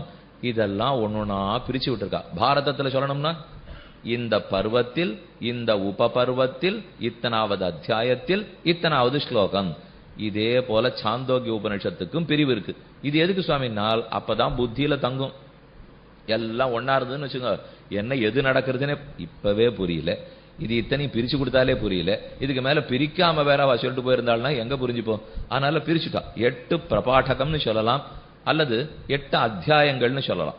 அத்தியாயங்கள் 8, நமக்கு இருக்கிற நாள் 7, அதுவே ஆபத்து போ. 8 அத்தியாயத்துக்கு 8 நாள் இருக்கக்கூடாதா? இல்ல, 7 நாட்கள் தான் இருக்கு. 7 நாள்லையும் இப்ப முதல் ஒரு மணி நேரம் படுத்து பாக்கி இருக்கிறத தான் கேட்டாகணும். ஒன்னும் கஷ்டப்பட வேண்டாம், சுலபமான அர்த்தம். கஷ்டம் நினைச்சா கஷ்டம், கஷ்டம் இல்லே நினைச்சுட்டா சுலபம் தான். இப்ப நீங்க நினைச்சுக்கலாம், நம்ம பாட்டு கீழே உட்காந்துமே, எல்லாம் மேல வந்து உட்காந்துட்டோமே, இங்க நிக்கிறமே, அங்க எல்லாம் இந்த 6:45 8:45 வரைக்கும் தானே. எத்தனை சுத்தினால் இதுக்கு மேல ஒண்ணு இல்லையோ. முதல்ல வாழ்க்கையை சுலபமா எடுத்துப்போம். எல்லாத்தையும் போட்டு பழப்பிண்டு இதை குற்றம் அது குற்றம், யாரு இந்த மழையை வர சொன்னா அப்படின்னு வர சொன்னான்னு யாகம் பண்ணிட்டு இருக்கோம். யாகம் பண்ணா மழை வரத்தான் வரும். ஏதோ நல்ல காரியம் 4 நடந்ததுன்னா மழை பெய்யறது இல்லையோ. மேல ஆண்டாள் பாசுரத்தில் ஆழிமழைக்கண்ணா வராது இருக்குமா? அது ஏதோ ஓரளவுக்கு வந்து தானே தீர வேண்டும். அப்ப அது வருது. அது இயற்கைக்கு நாம குத்தமே சொல்லக்கூடாது, குழம்பவும் கூடாது, பதறவும் கூடாது. இயற்கை நடந்துட்டு இருக்கும். இதை நம்பி சாந்தோக்கிய உபனிஷத்து இல்லை. கீழா மேலா, நாற்காலியா கீழையா, இடிச்சுன்னு உட்கார்ந்தமா இடிக்காத உட்கார்ந்தமா, இது எதை நம்பியும் சாந்தோக்கியம் இல்லை. சாந்தோக்கியம் பிரம்மத்தை நம்பி இருக்கு. நாம ஒத்தொத்தர அதை நம்பித்தான் இருக்கோம். அதனால வாழ்க்கையிலே சின்ன சின்ன விஷயங்களை அப்பப்படியே விட்டுட்டு அதை பத்தி சிந்திக்காமல் இன்னும் நீங்க 7:45 8:45 வரைக்கும் கீழே இருந்து மாடிக்கு வந்தே நினைச்சிருந்தா சாந்தோக்கியம் என்ன ஆகும் அப்புறம்? அதனால அதை அப்படியே விட்டுடுங்க. அப்போ வந்தாச்சு, உட்கார்ந்தாச்சு, கேட்டுனுட்டோம், அவ்வளவுதானே. இனிமே இது இப்ப களையம் போறச்சோ என்ன தெரியுமா தோணும்? நாளைக்கு இந்த மாதிரி மழை வந்துட்டா நாளைக்கு இந்த மாதிரி மழை வந்துட்டா நாளைக்கு நாற்காலியோ மாடியில கீழே வந்து போட கீழே மேல கொண்டுருவா. இவ்வளவுதானே தவிர இது சிரித்து விட்டு போக வேண்டியதே விஷயம். இதற்கு மேல இதுக்கு முக்கியத்துவம் கொடுக்க போனோம்னா அதான் மனசுல இருக்க அழுக்கு. அந்த அழுக்கு தொலைஞ்சதுன்னா தானே நல்ல விஷயம் உட்காரவே உட்காரும். சின்னதெல்லாத்தையும் தள்ளிடணும், பிரயோஜனம் இல்லை. எங்கேயோ உட்கார்ந்தோம், எங்கேயோ பார்த்தோம். இப்ப இங்க நீங்க எல்லாம் உட்காந்துருக்கு, யாருக்கோ இடம் கிடைச்சிட்டு வந்தாச்சு. இன்னும் 10 பேர் இப்படி வெளியில தான் உட்காந்துருக்க வேண்டியிருக்கு. அவருக்கு இப்ப என்ன பார்த்தா ஜன்னலுக்குள்ள இருக்கார் மாதிரி இருக்கார், அவரை நான் பார்த்தா ஜன்னலுக்குள்ள இருக்க மாதிரி இருக்கார். 2 பேரும் ஒருத்தருக்கு இருக்கு. ஒண்ணு இல்லை, இந்த ஜன்னலுக்கும் சாந்தோக்கியத்துக்கு என்ன இருக்கு? இப்போ அவருக்கு தேவை காது, காதால கேட்க வேண்டும், விஷயம் தெரியணும். தெரிஞ்சதோட இல்ல, திரும்ப வீட்டுக்கு போன அப்புறம் புஸ்தகத்தை எடுத்து பார்க்கணும். புஸ்தகம் வாங்கணும் நீங்க முதல்ல. ஏன்னா இப்ப நிறைய புத்தகங்கள் அச்சு போட்டுட்டே இருக்கா, எத்தனையோ நல்லவா போடுறா, நல்ல அதுக்கு தனிகால்லாம் இருக்கா, செய்யறா, வாங்க மாட்டேங்கிறா. எந்த ஒரு ஆன்மீக புஸ்தகமா இருந்தாலும் நம்ம சம்பிரதாய புஸ்தகம் இருந்தா அது இப்ப அச்சு போடுறதே எவ்வளவு தெரியுமோ, என்ன தலகேடுனாலும் 500 பிரதிகளுக்கு மேல ஒருத்தர் போடுறதே இல்லை. யார் சுவாமி வாங்க போறான்வா? ஏன் இப்ப நீங்க இந்த இடத்துக்குள்ள 700 பேர் உட்காந்துருக்கீங்களே, உட்காந்துருக்கோம்னா இப்ப சாந்தோக்கிய உபனிஷத்து புஸ்தகம் ஒருத்தர் 1000 பிரதியை நாளைக்கு இங்க எடுத்துன்னு வந்தா அடுத்த நிமிஷம் வாங்கிட்டு போயிடுமா இல்லையா? இதான உண்மை. நடக்குமானா அவர்கிட்ட 50 பிரதி வெளியில போயிருக்கும். நிஜமா சொல்றேன், யாரையும் தப்பு சொல்றதுக்காக சொல்லல. யாரு நீங்க என்ன தெரியுமா பண்ணுவேன், அவர் கஷ்டப்பட்டு போட்டிருக்காருன்னா சுவாமி புஸ்தகம் விலை என்னன்னுவா. 200 ரூபாயா, இந்தா 200 கொடுத்துட்டு புஸ்தகம் வாண்டாண்டு போடுவா. 200 ரூபா கொடுத்துருவேன் எல்லாரும். ஏன்னா அவர் கஷ்டப்பட்டு இருக்காருனாலே நான் தரேன் சுவாமி, புஸ்தகம் கண்டிப்பா போடணும்னா என்ன நினைச்சுக்கிறோம், நான் கொடுக்குற 200 ரூபாய் வச்சு இந்த புஸ்தகத்தை யாரோ படிக்கணும்னு நினைச்சுக்கிறோம். ஏன்னா அவர் அச்சு போடுறதுக்கு உதவித்தொகைக்கு வந்தார், உடனே 1,00,000 ரூபாய் அவர் கொடுத்துட்டேன், சுவாமி உம்ம புஸ்தகம்னா இருக்கட்டும் அதையும் யாருக்கானு கொடுத்துருங்கிறார். 1,00,000 ரூபாய் கொடுத்தது பெருசு இல்ல, புஸ்தகத்தை அவர் படிக்க வேண்டாமோ, ஆனா அவர் வேண்டான்னு விட்டார். ஆனா நாம எல்லாரும் பண உதவிக்கு தயாரா இருக்குமே தவிர புஸ்தகத்துல விஷயத்தை கிரகிக்க வேண்டாமா, அதை கண்டிப்பா செய்யணும். அதனால இங்க கேட்டதோட விட்டுட்டு படப்படாது. அப்படி விட்டுட்டீங்கன்னா கஷ்டமா தான் இருக்கும். இன்னைக்கு சொன்னதை நாளைக்குள்ள கொஞ்சமானு படிச்சுன்னு வரணும். வந்தா இன்னும் நன்னா இருக்கும். நீங்க கேட்கற இன்பம் நன்னா இருக்கும், அதுக்காக சொல்றேன். நாளைக்கும் கேட்கலாம், படிக்காத கூட கேட்கலாம். ஆனா ஏதோ ஒட்டு இல்லாத இருக்கும். நேற்றுக்கு என்னமோ சொன்னார், இன்னைக்கு என்னமோ சொன்னார். அதுவே பிரம்மத்தை பத்தி கண்ணுக்கு தெரியாத விஷயத்தை பத்தி பேசிட்டு இருக்கு. தெரிஞ்ச விஷயமே மறந்து போடுறது. இன்னும் தெரியாத பிரம்மத்தை பத்தி வெறும தெரிஞ்சுன்னு பட முடியுமா? அதற்கு இருக்கிற கொஞ்சம் பரிசிரமப்படணும் இல்லையோ. தேவை பொழுது ஒதுக்குதல். இன்னைக்கு எல்லார்ட்டையும் பிரார்த்தனை அது மட்டும்தான். நல்ல ஆத்ம பரமாத்மாவை பத்தி தெரிஞ்சுக்கணும்னா பணம் வேண்டாம், ஒண்ணும் வேண்டாம், பொழுது வேணும். நம்ம கிட்ட இருக்கிற நேரத்திலேருந்து 1 மணி நாழியாவது ஒரு வாரத்துக்கு தரேன், வருஷத்துக்கு ஒரு 50 மணி நேரமானு தரேன். இப்ப நான் சொல்ற சேவே பாதி பேர் முகத்தை பார்த்தேன்னா வருஷத்துக்கு 50 மணி நேரமானா, இந்த வாரத்துக்கு 1 மணி நேரம் சொல்லச்சே ஒத்துரும் ஒன்றும் சொல்லலை. அதை பெருக்கினா தான் வருஷத்துக்கு 50 மணி நேரம். வருஷத்துக்கு இருக்கிறது 52 வாரம், வாரத்துக்கு 1 மணி நேரம். அது என்ன ஒரே மணி நேரம் வா, வருஷத்துக்கு 50 மணி நேரமா? அதுக்குள்ள நாள் இதுதான், அதுதான் இது. ஆனா புரிஞ்சுக்கலையோ இல்லையா? இப்போ ஜலதோஷம் பிடிச்சி கொடுத்துன்னா வைத்தியம் பண்ணா 7 நாள் இருக்கும், வைத்தியம் பண்ணாட்டா 1 வாரம் இருக்குங்கிற மாதிரி. இது ரெண்டும் ஒண்ணுதான். அது போல இது வாரத்துக்கு 1 வார நாள் கொடுத்தா 1 மணி நேரம் கொடுத்தாலும் சரி, வருஷத்துக்கு 50 மணி நேரம் கொடுத்தாலும் சரி, அதை கொடுக்கணும். இப்ப நமக்கு இருக்கிறது என்ன, இப்போ 7 2 14 மணி நேரம் தானே. 7 நாள் இருக்கிறது 14 மணி நேரம். அதையாவது ஒதுக்கி விஷயங்களை நல்லா கிரகிச்சுக்கணும் இல்லையோ. அப்ப இந்த கிரகிச்சுக்கச்சே என்னென்ன எண்ணம் வேணும்? இப்போ சிறந்தது உபனிஷத்து, தர்மத்தை ஸ்தாபிக்கிறதுக்காக வந்திருக்கு, பகவானை ஸ்தாபிக்க வந்திருக்கு, அவருக்கு அருகில கொண்டு போய் நிறுத்த போறது. அதை ஒத்துக்கிறவனைத்தான் தன்னை ஒத்துக்கிறதாவே பெருமாள் ஒத்துக்கிறார். அதை ஒத்தன் இல்லைன்னு சொன்னா தன்னையே இல்லைன்னு சொன்னதான் நினைச்சு விடுறார். அதை ஒத்துக்கலைன்னால் என் பக்தனே இல்லைன்னு தள்ளி விடுறார். இத்தனை இருக்கும்போது அப்ப நான் அதை ஒழுங்கா தெரிஞ்சுக்கணும். நமக்கு நல்லது 1000 பெற்றோர்களை விட அதிக அன்பை காட்ட போறது. அது என்னுடைய வாழ்க்கைக்கு மார்க்கத்தை காட்டி கொடுக்க போறது. ஒரு முடிவு எடுத்த முடிவு தப்பினதே இல்லை. நாம எத்தனையோ வழியில போறோமே, இந்த வழிக்கு போவோம், ஒரே கூட்ட நாட்டமா இருக்கு சாமி, இப்படி போல இப்படி போவோம், தப்பு தப்பா போவோம். அது எதுக்குமே இங்க வழியே கிடையாது. இப்போ ஒரே வழி, எடுத்த வழி சரி, போனவன் தப்பினதே இல்லை. அதுதான் உபநிஷத்துக்கு பெருமை. அப்ப அந்த பெருமையை மனசுல வாங்கிக்கணும். இப்ப கேட்டத்தை மறுபடியும் படிச்சு பார்க்கணும். சந்தேகம் இருந்தா திரும்ப சிந்தித்து பார்க்கணும். இது இருந்தா தான் உபனிஷத்தினுடைய நன்மையே நமக்கு கிட்டும். இதை நீங்க எல்லாரும் ஏத்துப்பீள் நினைக்கிறேன். ஏற்றுக்கொண்டு இதன்படி வேலை கொஞ்சம் கோபமா இருக்கலாம், வருத்தமா இருக்கலாம், இதெல்லாம் பண்ண முடியுமா? ஏதோ 7 நாள் வந்து சொல்லிட்டு போனா அவர் பாட்டுக்கு சொல்லிட்டு போறதை விட்டுட்டு நம்மள இத்த பண்ண அத்தை பண்ணுங்கிறாரு. என்னால் நான் ஒன்றும் பண்ண சொல்லலை, உங்களுக்கே பண்ணணுங்கிற ஆசை ஏற்படணும்னு பிரார்த்திக்கிறேன். அவ்வளவுதான் சொல்றேன். தவிர ஏற்பட்டுவிட்டால் அதனால கிடைக்க போற பலன் எவ்வளவு ஆனந்தம் கொடுக்க போகுதுன்னு யோசிக்கணும். உபனிஷத்து சொல்றதே ஆனந்தமயமானவர் பிரம்மம், அவரை காட்டுறது. இப்ப நமக்குலாம் ஆனந்தம் வேண்டாமன்னா எத்தனையோ அல்லல்களுக்குள்ள தவிச்சுருக்கிறத விட இன்னலோ அல்லலோ தேவையில்லை, ஆனந்தப்பட வேண்டும். படுவதற்கு உபனிஷத்து வழி காட்டுறது. ஆச்சாரியர்கள் அதுக்குன்னு இருக்கா. இப்ப நம்ம இவர்களுக்கு என்ன பதில் சொல்ல போறோம்? இது ரங்கராமானுஜ முனிவர் ஆச்சரியமா பாஷ்யம் எழுதியிருக்கார். அவர் பாஷ்யத்தின்படி அர்த்தம் என்னங்கிறத பார்ப்போம். நாம் அந்த சுவாமிக்கு என்ன பதில் சொல்ல போறோம்? உனக்கு இவ்வளவு அழகா அர்த்தம் கொடுத்துட்டு போனேனே, அதுக்காக நீ எனக்கான பிரத்யுபகாரம் பண்ணு, எனக்கு ஏதாவது கைமாறு செய். உபகாரம் பண்ணா கைமாறு செய்யணும் இல்லையோ. என்ன செய்யறதுன்னா ஒன்னே ஒண்ணு, அவர் கொடுத்ததை படிக்கிறது. இவ்வளவுதான் நம்ம செய்ய போற கைமாறு. அவர் வேற ஒன்றும் பணம் கேட்கல, காசு கேட்கல, பால் கேட்கல, நிலபலம் கேட்கல. கொடுத்ததை நன்னா படி. படிச்சுட்டேன் சாமி, அடுத்தது என்ன பண்ணணும்? 100 தரம் படி. அவ்வளவுதான் அவர் சொல்றார். எத்தனை தரம் படித்தாலும் திரும்ப படிக்க சொல்றார். என்ன விஷயம் நன்னா இருக்கு. முதல் தரம் படிக்கச்சேவே எங்களுக்கு புரிஞ்சு போச்சே சுவாமி, முதல் தரம் படிக்கச்சே புரிஞ்சு போச்சு. 2ஆம் தரம் எடுக்க படிக்கணும்னா ஒரு வஸ்து முதல் தரம் போறச்சே தெரிஞ்சுக்கிறதுக்காக, அடுத்த தரத்திலேருந்து போறச்சே அனுபவிக்கிறதுக்காக மாறி போடுறது இல்லையோ. முதல்ல போறது மட்டும் தெரிஞ்சுக்க, இது பிரம்மத்துக்கிட்ட அழைச்சின்னு போகணும், நமக்கு பிரம்மத்தையே தெரியல தெரிஞ்சுக்கணுங்கிறதுக்காக. அடுத்த தரத்தில இருந்து என்ன இனிமையா இருக்கு சுவாமி, அது போரும் இல்லையோ. இப்ப ராமநாமத்தை ஒருத்தர் முதல் தடவை சொல்றார், ஸ்ரீராமஜெயம்னு எழுதுவார். முதல் ஒரு மாசம் ரொம்ப உற்சாகமா ஸ்ரீராமஜெயம் ஸ்ரீராமஜெயம் ஸ்ரீராமஜெயம் ஸ்ரீராமஜெயம் வரிசையா எழுதுறார், நன்னா இருந்தது. இப்ப ஒரு மாசம் கழிச்சு ஏதோ ஆபத்து இருந்தது, ஸ்ரீராமஜெயம் எழுதினீர், அதான் முடிஞ்சு போச்சே, இனிமே எதுக்கு எழுதுறீர்? அவர் சொன்னார், ஆபத்துக்காகத்தான் எழுத ஆரம்பிச்சேன், ஆபத்து போயிடுத்து, ஆனா அது ரொம்ப இனிமையா இருக்குன்னு இந்த ஒரு மாசத்துல இப்பதான் புரிஞ்சுது, அதனால இப்ப விடாத எழுதிட்டு இருக்கேன். அதுக்குன்னு இப்போ உலகத்துல நடக்காது பாருங்க, ஒரு வியாதி இருக்கு, மருந்து கொடுத்தா மருந்து கசப்பு மருந்தால சாப்பிட மாட்டோமோ இல்லையோ, ஆனால் அதுல மாம்பழ ரசம் சேர்ந்து இப்ப மருந்தெல்லாம் கொடுக்குறான். அது என்ன இப்ப பானங்கள்லாம் நம்ம வாங்கினா கூட இது ஏலக்காய் ரசம் இருக்கு, இதுல மாம்பழ ரசம் இருக்கு, இதுல ஆரஞ்சு பழம் ரசம் இருக்கு, எதோ போட்டு கொடுக்குறான். சாப்பிட்டுட்டோம், வியாதி தீந்து போச்சு. ஒருத்தர் சொன்னார், ரசம் நன்னா இருக்கு சுவாமி, மருந்தை தொடர்ந்து உண்ணுவோம். பண்ண முடியாது, வியாதி தொலைஞ்சு போயிடுதுன்னா மருந்தை மாத்திடணும், அப்புறம் விருந்துக்கு போடுவோம் இல்லையோ. ஆனா இங்க உபநிஷத்து அப்படி இல்லை, வியாதி இருக்கிற வரைக்கும் இது மருந்து, வியாதி தொலைஞ்சு போயிடுதுன்னா இதுவே விருந்து.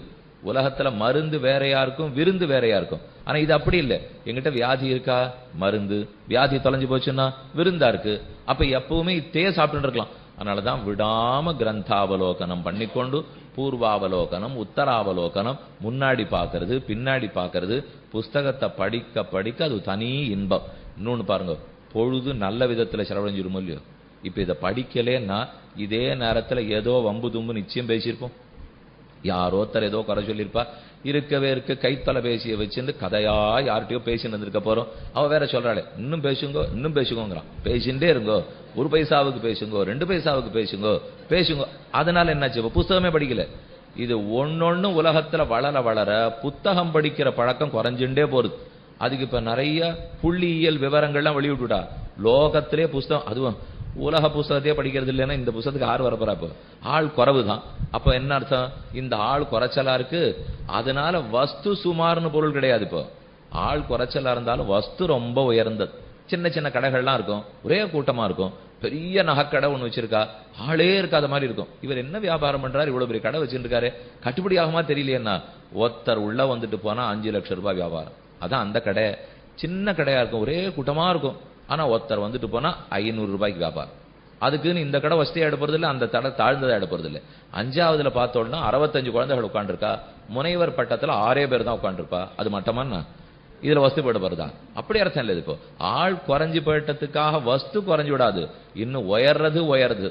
ஆனா என்ன ஆசை தெரியுமோ, இந்த உயர்ந்த வஸ்துவை இன்னும் 10 பேர் அனுபவிக்கலாமே, ஏன் 6 பேர் தான் இருக்கணும், அந்த ஆசையில தான் 6 கேட்கின்றனர். அதனால கொஞ்சம் நடுவுல உங்களுக்கு புரியாதா போல வந்தாலும் சில விஷயங்கள்லாம் கஷ்டமா இருக்கா மாதிரி இருக்கும். அப்படி இருக்கிறச்சே உடனே சட்டுன்னு இங்கே அங்கேன்னு பறக்க பார்க்க கூடாது. ஏதோ ஒண்ணு புரியலன்றச்சே, சரி நான் கூட தான் பள்ளிக்கூடம் கல்லூரி படிக்கச்சே எத்தனையோ புரியல, தேடித்தானே வந்திருக்கேன், இப்போ எத்தனை எல்லாம் புரிஞ்சு படிச்சுட்டு வந்த பாருங்க. இப்போ அதை வாத்தியார் சொல்லியிருந்தா அவருக்கு புரிஞ்சிருக்கோம் இல்லையோ, அதுவே பாக்கியம் தான். வாத்தியாருக்கு புரிஞ்சிருக்கு சொல்றார், நமக்கு வாத்தியார்கிட்ட பிரதிபத்தி இருக்கு, அவர்கிட்ட பக்தி இருந்தா கேட்டு இருக்கணும் இல்லையோ. இது புரிஞ்சுது புரியல இல்ல, இப்போ அதுக்கு தான் என்ன பண்றா, இதுல எத்தனை புரியாதுன்னு பாத்துக்கிறா, ஒரு சதவிகிதம் வச்சுக்கிறா. 100க்கு அநேகமா இவன் 60 தான் புரிஞ்சுட்டு இருப்பான், 40 புரிஞ்சுட்டு இருக்க மாட்டான்னால் அதற்காகத்தான் கேள்வித்தாள் கொடுக்கச்சேவே 10 கேள்வி கொடுத்துட்டு 6 கேள்வி எழுதுங்கிறா. அவளுக்கு தெரியறதோ இல்லையோ 4 கேள்விக்கு எழுத மாட்டான்னு, அவன் படிக்கலையே, படிக்கும் போதே போச்சு. அதை போல இங்கேயும் வச்சுங்கோ. ஆனால் இங்க கேள்வித்தாள்ல 4 விட முடியாது, இங்க 10ஐயும் தெரிஞ்சுதான் ஆகணும். நான் பிரம்மத்துல 60% தெரிஞ்சுட்டேன், 40 விட்டுட்டேன் ஆறான்னு சொல்லாதீங்க. பிரம்மத்தை முழுவதுமா தான் தெரிஞ்சுக்கணும். இன்னொன்னு, முயற்சி எடுத்தாலே முழுவதுமாக அவர் அனுகிரகிக்கிறார். லௌகிக கல்வியில கடைசி நிமிஷம் வரைக்கும் நம்ம தான் உழைக்கணும்.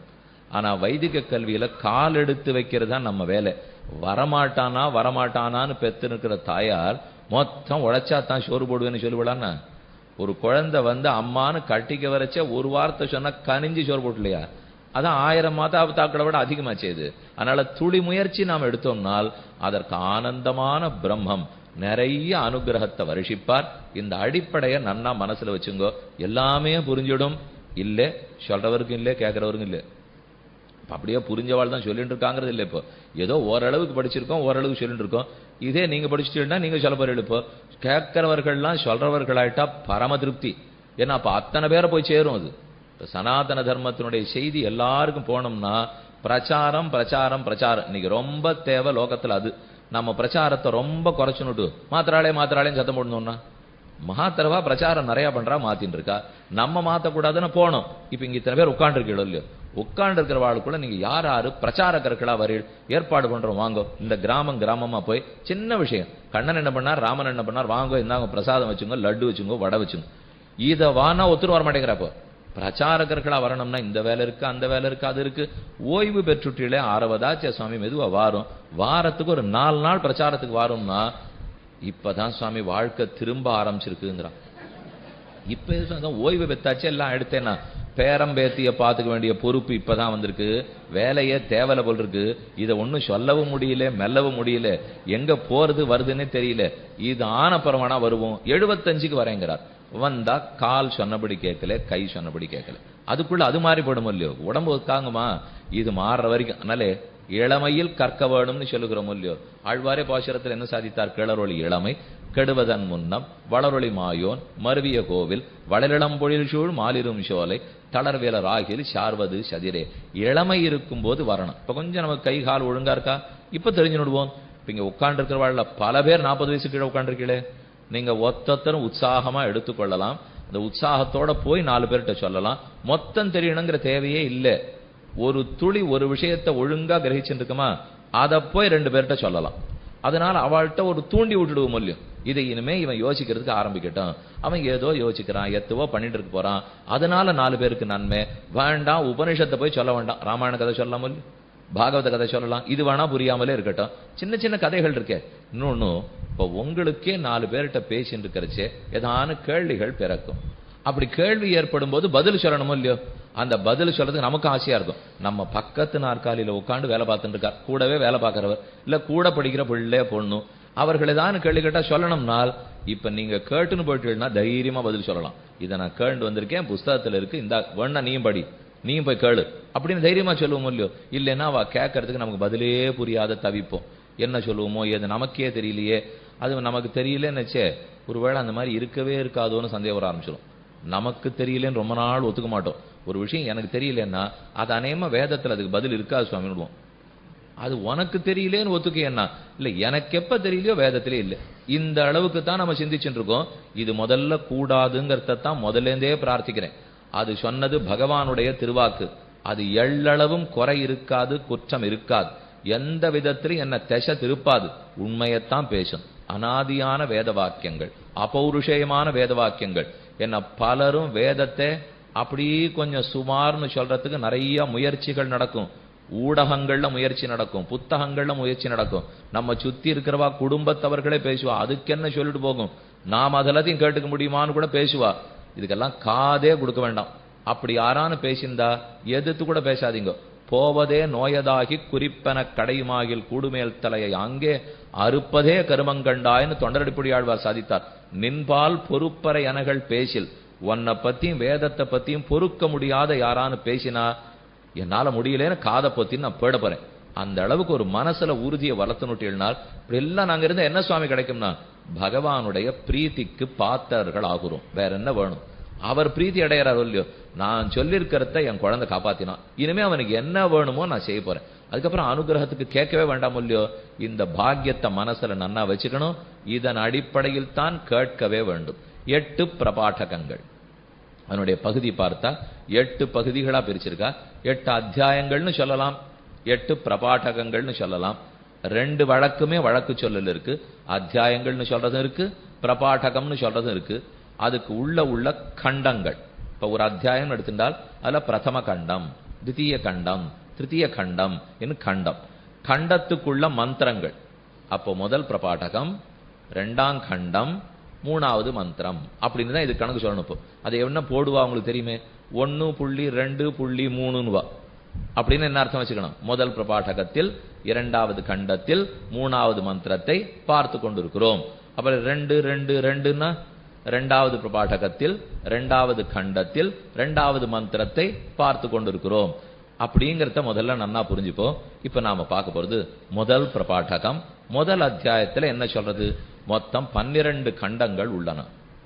அதிலே ஒரு கண்டத்திலையும் நிறைய மந்திரம். இதுல ஆச்சரியம் என்ன தெரியுமா? முதல் 2 அத்தியாயங்கள் 2 பிரபாடகமுமே எல்லாம் இந்த லோக வாழ்க்கை நன்னா இருக்கிறதுக்காக சொல்றது. இது முதல்ல நமக்கு ரொம்ப திருப்தியா இருக்க போகுது. இன்னைக்கு நாளைக்கு நீங்க பாக்குற வரைக்கும் ஒண்ணு எங்கேயோ ஆகாசத்துல எல்லாம் அது சொல்லவே போறது இல்லை. முதல்ல நீ நன்னா இருக்கிறதுக்கு வழியை பார், அதுக்கப்புறம் மற்றதை பத்தி யோசிச்சுப்போம். நான் நன்னா இருந்தா தானே, ஆரோக்கியமா ஆயுளோட இருந்தா தானே மேல மேல பகவானே அனுபவிக்கிறதுக்கே முடியும். அதுக்கு உட்காரணும், நன்னா 2 மணி நேரம் உட்கார்ந்து கேட்கணும் சாமி. அவர் 3 மணி நேரம் சொன்னா கூட அசையாத கேட்கணும். அப்படின்னா அதுக்கு முதல்ல யோகாசனம் பயிற்சி வேணும்.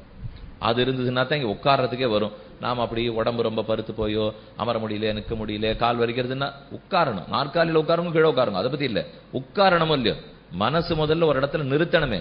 அஷ்டாங்க யோகம்னு சொல்றாளே, அதுக்கு ஆசனம் ரொம்ப முக்கியமான அங்கம்.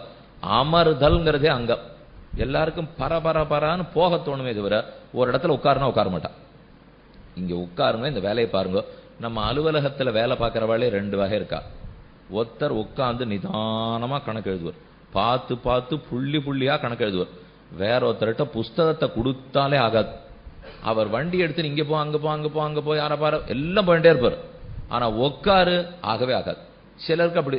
நம்ம நன்னா தளிகை பண்ணுவோம், பெருமாளுக்கு பூ தொடப்போம், சந்தனம் அரைப்போம், அவரோட பார்த்துப்போம். வீட்டோட இருக்கிறதுக்கு சில பெண்களுக்கு பிடிக்கும், அது ஆகவே ஆகாது. இங்க போய் வாங்குறேன், அங்க போய் வாங்குறேன், அதை போய் வாங்குறேன், இது பாருங்க, இதுவே சில பேர் பிடிக்கும். இது ஆண்கள்லையும் பலர் இருக்கா, பெண்கள்லையும் பலர் இருக்கா. அந்த பதட்டம். ஆனா பிரம்ம தியானத்துக்கு பதறினா நடக்கவே நடக்காது. பிரம்மத்தை தெரிஞ்சுக்கணும்னு சொன்னா பதட்டம் தனியணும். முதல்ல அமரணும், நிதானமா சிந்திக்கணும். அது முதல்ல நம்ம எல்லார்ட்டையும் வரணுங்கிறத புரிஞ்சுங்க. வெளி உலகத்துக்கு வேணா பதட்டம் உபயோகப்படலாமே தவிர இதுக்கு ஆகாது. இது ஒரே ஒரு இடத்துல பதறலாம். பகவானுக்கா இப்ப திடீர்னு அவர் வந்துட்டார், நரசிம்மன் வந்தாருன்னு இல்லையோ, அப்படின்னு வந்துட்டாருன்னா அப்ப சட்டுன்னு புஷ்பம் சமர்ப்பிப்போமா, வந்துட்டாரு என்ன பண்ணுவோம், சந்தனம் கொடுப்போமா, கையில ஒண்ணுமே இல்லையே, நமக்கு ஒண்ணுமே தெரியாதே, ஸ்தோத்திரம் பண்றது கூட தெரியாதே, ஒரு ஸ்லோகம் பண்ணலான்னு எல்லா ஸ்லோகம் கத்துனதெல்லாம் மறந்தே படுத்தே. இவரை பார்த்து அந்த பதறம் பாருங்க, அதுல பகவான் ரொம்ப திருப்திப்படுறாராம். சம்பிரமைஸ்துஷ்ய கோவிந்த ஏதன்ன பரமம் தனம்னு புராண வாக்கியம் இருக்கு. ஏ கோவிந்த சம்பிரமைஸ்துஷ்ய, நாம் பட்ட பதட்டத்தினால பெருமாள் ரொம்ப திருப்திப்படுவாராம். அந்த பதட்டம் விதுரன் படத்தானே கண்ணன் திருப்திப்பட்டார். விதுரன் பட்டு அப்படியே கீழே போட்டு தோலா கொண்டு போய் கொடுக்கிறார், பழமா போன்றிருக்கார், சின்ன கண்ணன் வாங்கிட்டு இருக்கார். நம்ம கிட்ட யாரானு பண்ணா என்ன அவமானப்படுத்துறியான்னு வள்ளுன்னு விழுந்திருப்போம். இதான் நம்ம பண்ணிருப்போம், அவர் பண்ணல. என்ன வித்தியாசம்? நம்ம சொல்லதுக்கு காரணம் இருக்கு. நமக்கு தோலை கொடுத்தா சாப்பிட முடியாது, அவருக்கு தோலை கொடுத்தாலும் சாப்பிட்றாரு, பழத்தை கொடுத்தாலும் சாப்பிட்றாரு, எத்தை கொடுத்தாலும் அந்த சக்தி அவர்கிட்ட இருக்கு. அவர் அனைத்தையும் படைத்து அதற்குள் இருக்கிறார். அதனால அவரால் உண்றதுக்கு முடியறது, நம்மால முடியல, அதனால எரிஞ்சு விடணும்னு வச்சுப்போம். ஆகவே பதட்டத்தை தணிச்சுக்கணும், அமரணும், அவசரப்படக்கூடாது. ஒண்ணு புரியலன்னா கூட கொஞ்சம் நிதானமா 2ஆம் தடவை யோசிக்கணும். சட்டுன்னு புரிஞ்சு போயிடாது. இது என்ன வெறும் 2 நாள் கணக்கா? கண்ணாலேயே தெரியாதது. கண்ணுக்கு தெரியாத ஒரு வஸ்துவை புரிஞ்சுக்கணும்னால் அதற்குரிய நிதானம் கண்டிப்பா வேணும். அந்த நிதானத்தை எவ்வளவு நிதானமா கொண்டது தெரியுமோ சாந்தோக்கியம்? முதல்ல கண்ணுக்கு தெரிஞ்சதை பத்தி தான் 2 அத்தியாயம் பேசுறது. தெரியாத பிரம்மத்தை பத்தி இது போகவே இல்லை. 3ஆவது அத்தியாயத்துல இந்த பிரம்மத்தை பார்த்துவோன்னு கொடுத்து முதல்ல நிதானப்பட்டு கேளுங்க. உங்களை நன்னா வச்சுக்கோங்கிறது. இந்த சரீரத்தை ஒழுங்கா வச்சுக்கோ, ஆயுச ஒழுங்கா வச்சுக்கோ, ஆரோக்கியத்தை நீடிச்சுக்கோ. அதுக்கு என்ன பண்ணணும்னு கேட்டோம். இன்னது பண்ணு. ரொம்ப முக்கியம் பிரணவம், ஓங்காரம். அதுல இருந்து தான் ஆரம்பமே. உத்கீத பிரணவம்னு சொல்லுவா. சாமம்ங்கிறது, சாமவேதத்தை ஓதுறது நீ கேட்டுக்கிட இல்லையோ, சப்த ஸ்வரத்தோட பேசுவா. ஹா உஹான்னு பாடுறாப்புல சொல்றாளோ இல்லையோ, அதை தான் வைகுந்தத்துல நித்தியமே பாடிட்டு இருப்பாளாம். நித்திய சூரிகளும் முக்தர்களும் சாமகானம் பண்ணிட்டே இருப்பா. அது ஆனந்தமா பகவான் வைகுண்டேது பரேலோகே ஸ்ரீயாசார்த்தன் ஜெகத்பதி ஆஸ்தே விட்டு ரச்சிந்தியாத்மா பக்தைஹி பாகவதை சஹ என்று எல்லாரோடையும் சேர்ந்து சாமகானத்தை கேட்டு ரொம்ப ஆனந்தப்படுவாராம். சாமவேத கீத நாய சக்கரபாணி அல்லையே என்று ஆழ்வாரே பாசுரத்தில் சாதிக்கிறார். சாமவேத கீத சாமி பகவான். அதைத்தான் சந்தோகா பௌழியா சாமவேதனே என்னே ஆழ்வார் கூப்பிடுகிறார். சந்தோகா பௌழியா சாந்தோக்கிய உபனிஷத்தை பத்தி ஆழ்வார்களுடைய பாசுரத்திலே வருது. அவ்வளவு ஆனந்தமா பகவான் கேட்டு இருப்பாராம். நம்மளும் ஒரு நாள் அங்க போறோம், அவர் முன்னாடி நிற்கத்தான் போறோம், இதே சாமவேதத்தை பாடத்தான் போறோம். அப்ப இங்க கேட்டது ஞாபகம் இருக்குமோ? இந்த 7 நாள் இப்ப கேட்டிருக்கீங்களோ இல்லையோ, இது ஞானம் அங்க போனா ஞாபகம் இருக்குமான்னா இருக்காது, எதுவும் ஞாபகம் இருக்காது. இது வேற அங்க போனா ஞாபகம் இருக்கணுமா? பட்ட பாடெல்லாம் இங்கேயே போறாதப்போ கீழே இருந்து மேல வந்தோமா, மேலே இருந்து கீழே போனோமா, ஒருத்தருக்கு முட்டின்னு உட்கார்ந்தோமா, ஒன்னும் ஞாபகம் இருக்காது. ஆனா ஒண்ணும் சாந்தோக்கிய உபனிஷத்தினுடைய அர்த்தம் மட்டும் அதுவா தான் இருக்கும். அது மாறாது.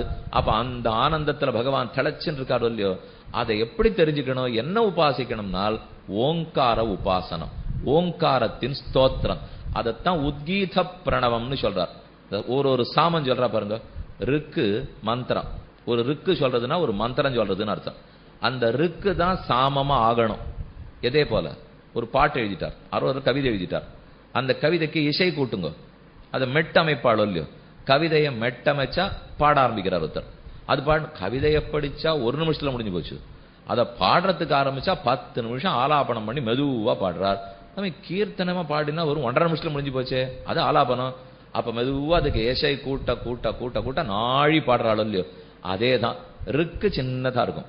ருக்கு மந்திரம், இந்த ஓரொரு பக்கத்துக்கும் ஓரொரு மந்திரத்துக்கும் ருக்கு சாமத்தாலே ஸ்தோபத்தாலே பரம்பும். பரம்பும்னா அப்படியே மலரும். இந்த ருக்கு சின்னதா இருக்கும், அதுக்கு சாரி காமா பாதானி அதை கூட்ட கூட்ட கூட்ட கூட்ட ருக்கு தாமரையாட்டம் மலரும். ஒன்றும் வேண்டாம், அரிசி சாதம் வடிக்கிறதுக்காக போடுறோம், 1/2 அழாக்கு 1 அழாக்கு வடிக்கிறோம். ஒரே அழாக்கா பானையிலேருந்து வெளியில் வரும்? அது நல்லா காணணுமோ இல்லையோ. 1 அழாக்கு போட்டா நன்னா எத்தனை 2 பேர் சாப்பிடலாங்கிறான் சாமி. 1 அழாக்கு இத்தினூண்டு இருந்தது, இதை போய் 2 பேர் சாமி. அது அரிசி, அது சாதம் இல்லை. அரிசியை நன்னா ஏற்றி அந்த ஜலத்தை உள்ள எழுத்தின்னு அது பரம்பிடுத்தோ இல்லையோ, அது எப்படி நல்லா மலர்ந்து பூ மாறி மல்லிகை பூ மாறி அப்படிங்கிறாள். அதை போலதான் இது. இப்போ ருக்கு ஸ்தோபத்தாலே பரம்பும். ருக்குக்கு சாமத்தை சேர்க்கணும், சேர்க்க சேர்க்க சேர்க்க அப்படியே பரம்பி. இதுதான் ரிக்வேதத்துக்கு சமந்தான் நம்மாழ்வாருடைய திருவாய்மொழி. அதாவது ரிக்வேதத்துக்கு சமம் ஆழ்வாருடைய திருவிருத்தம். திருவிருத்தத்துக்கு சங்கீதம் கூட்ட கூட்டத்தான் திருவாய்மொழியா ஆறுது. இது திருவிருத்தத்தில் இருக்கிற 100 பாசுரங்கள், ஓரொரு பாசுரத்துக்கும் சங்கீதம் கூட்டினா திருவாய்மொழியில் இருக்கிற ஒரு திருவாய்மொழி.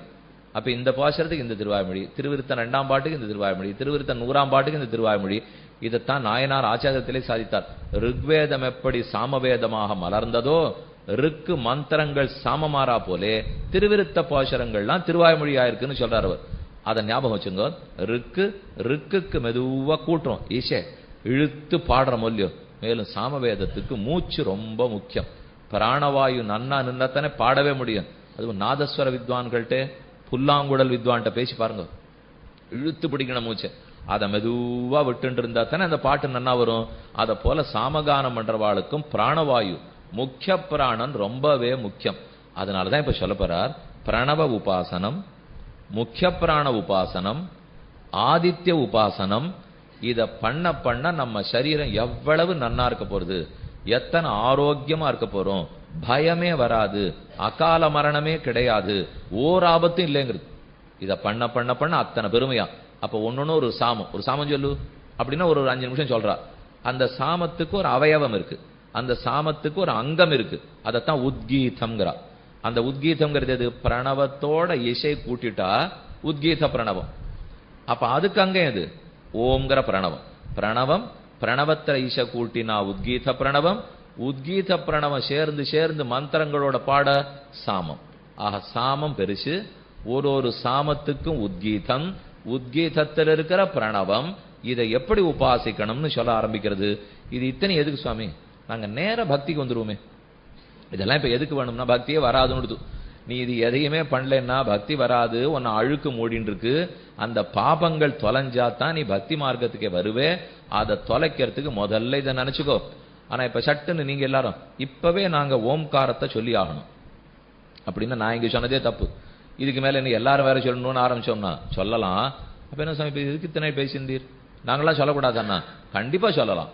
அதை ஒரு ஆச்சாரியனிடத்துல உபதேசம் பெற்றுக்கொண்ட பிற்பாடு சொல்ல வேண்டும். நம்ம இஷ்டத்துக்கு சொல்ல முடியாது. பிரணவம் சொல்லணுமா, ஆச்சாரியனிடத்துல போங்கோ, தாராளமா அவர்கிட்ட உபதேசம் பெற்றுக்கொள்ளுங்கள். இது அவரவர்கள் சம்பிரதாயத்துல வழி வச்சிருக்கா. இப்ப இன்னார் அத்வைத சம்பிரதாயத்தில் இது வழி, துவைத சம்பிரதாயத்தில் இது வழி, விசிஷ்டாத்வைத்தத்தில் இது வழி என்ன அந்தந்ததுக்கு இருக்கு. அதை தெரிஞ்சுக்கிறது கொஞ்சம் நீங்க மெனக்கடணும். இப்ப நீங்க எந்த சம்பிரதாயத்தை சேர்ந்தவர்களோ அவரவர்கள் ஆச்சாரியர்களிடத்துல போகணும். போய் இந்த மாதிரி உபனிஷத்து சொல்றதே, நான் இப்ப அந்த பிரணவத்தை சொல்லி உபாசிச்சாகணுமே, நான் என்ன சொல்லணும் அப்படின்னு கேட்டுங்க.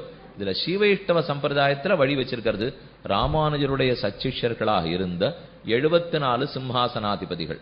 அவர்களிடத்துல போய் பஞ்சசம்ஸ்காரம் பண்ணிக்கொள்ளும் போது பிரணவத்தோட சேர்ந்த திருமந்திரத்தை கொடுக்கின்றனர். நமஹ நாராயணாயங்கிற 8 எழுத்து மந்திரம் இல்லையோ, அந்த திருமந்திரத்துலதான் பதரிகாசிரமத்திலே நரநாரணனாய் உலகத்தர நூல் சிங்காம விரித்தான். இதெல்லாம் எங்க பிறந்தது? பத்ரிகாசிரமத்துல பிறந்தது.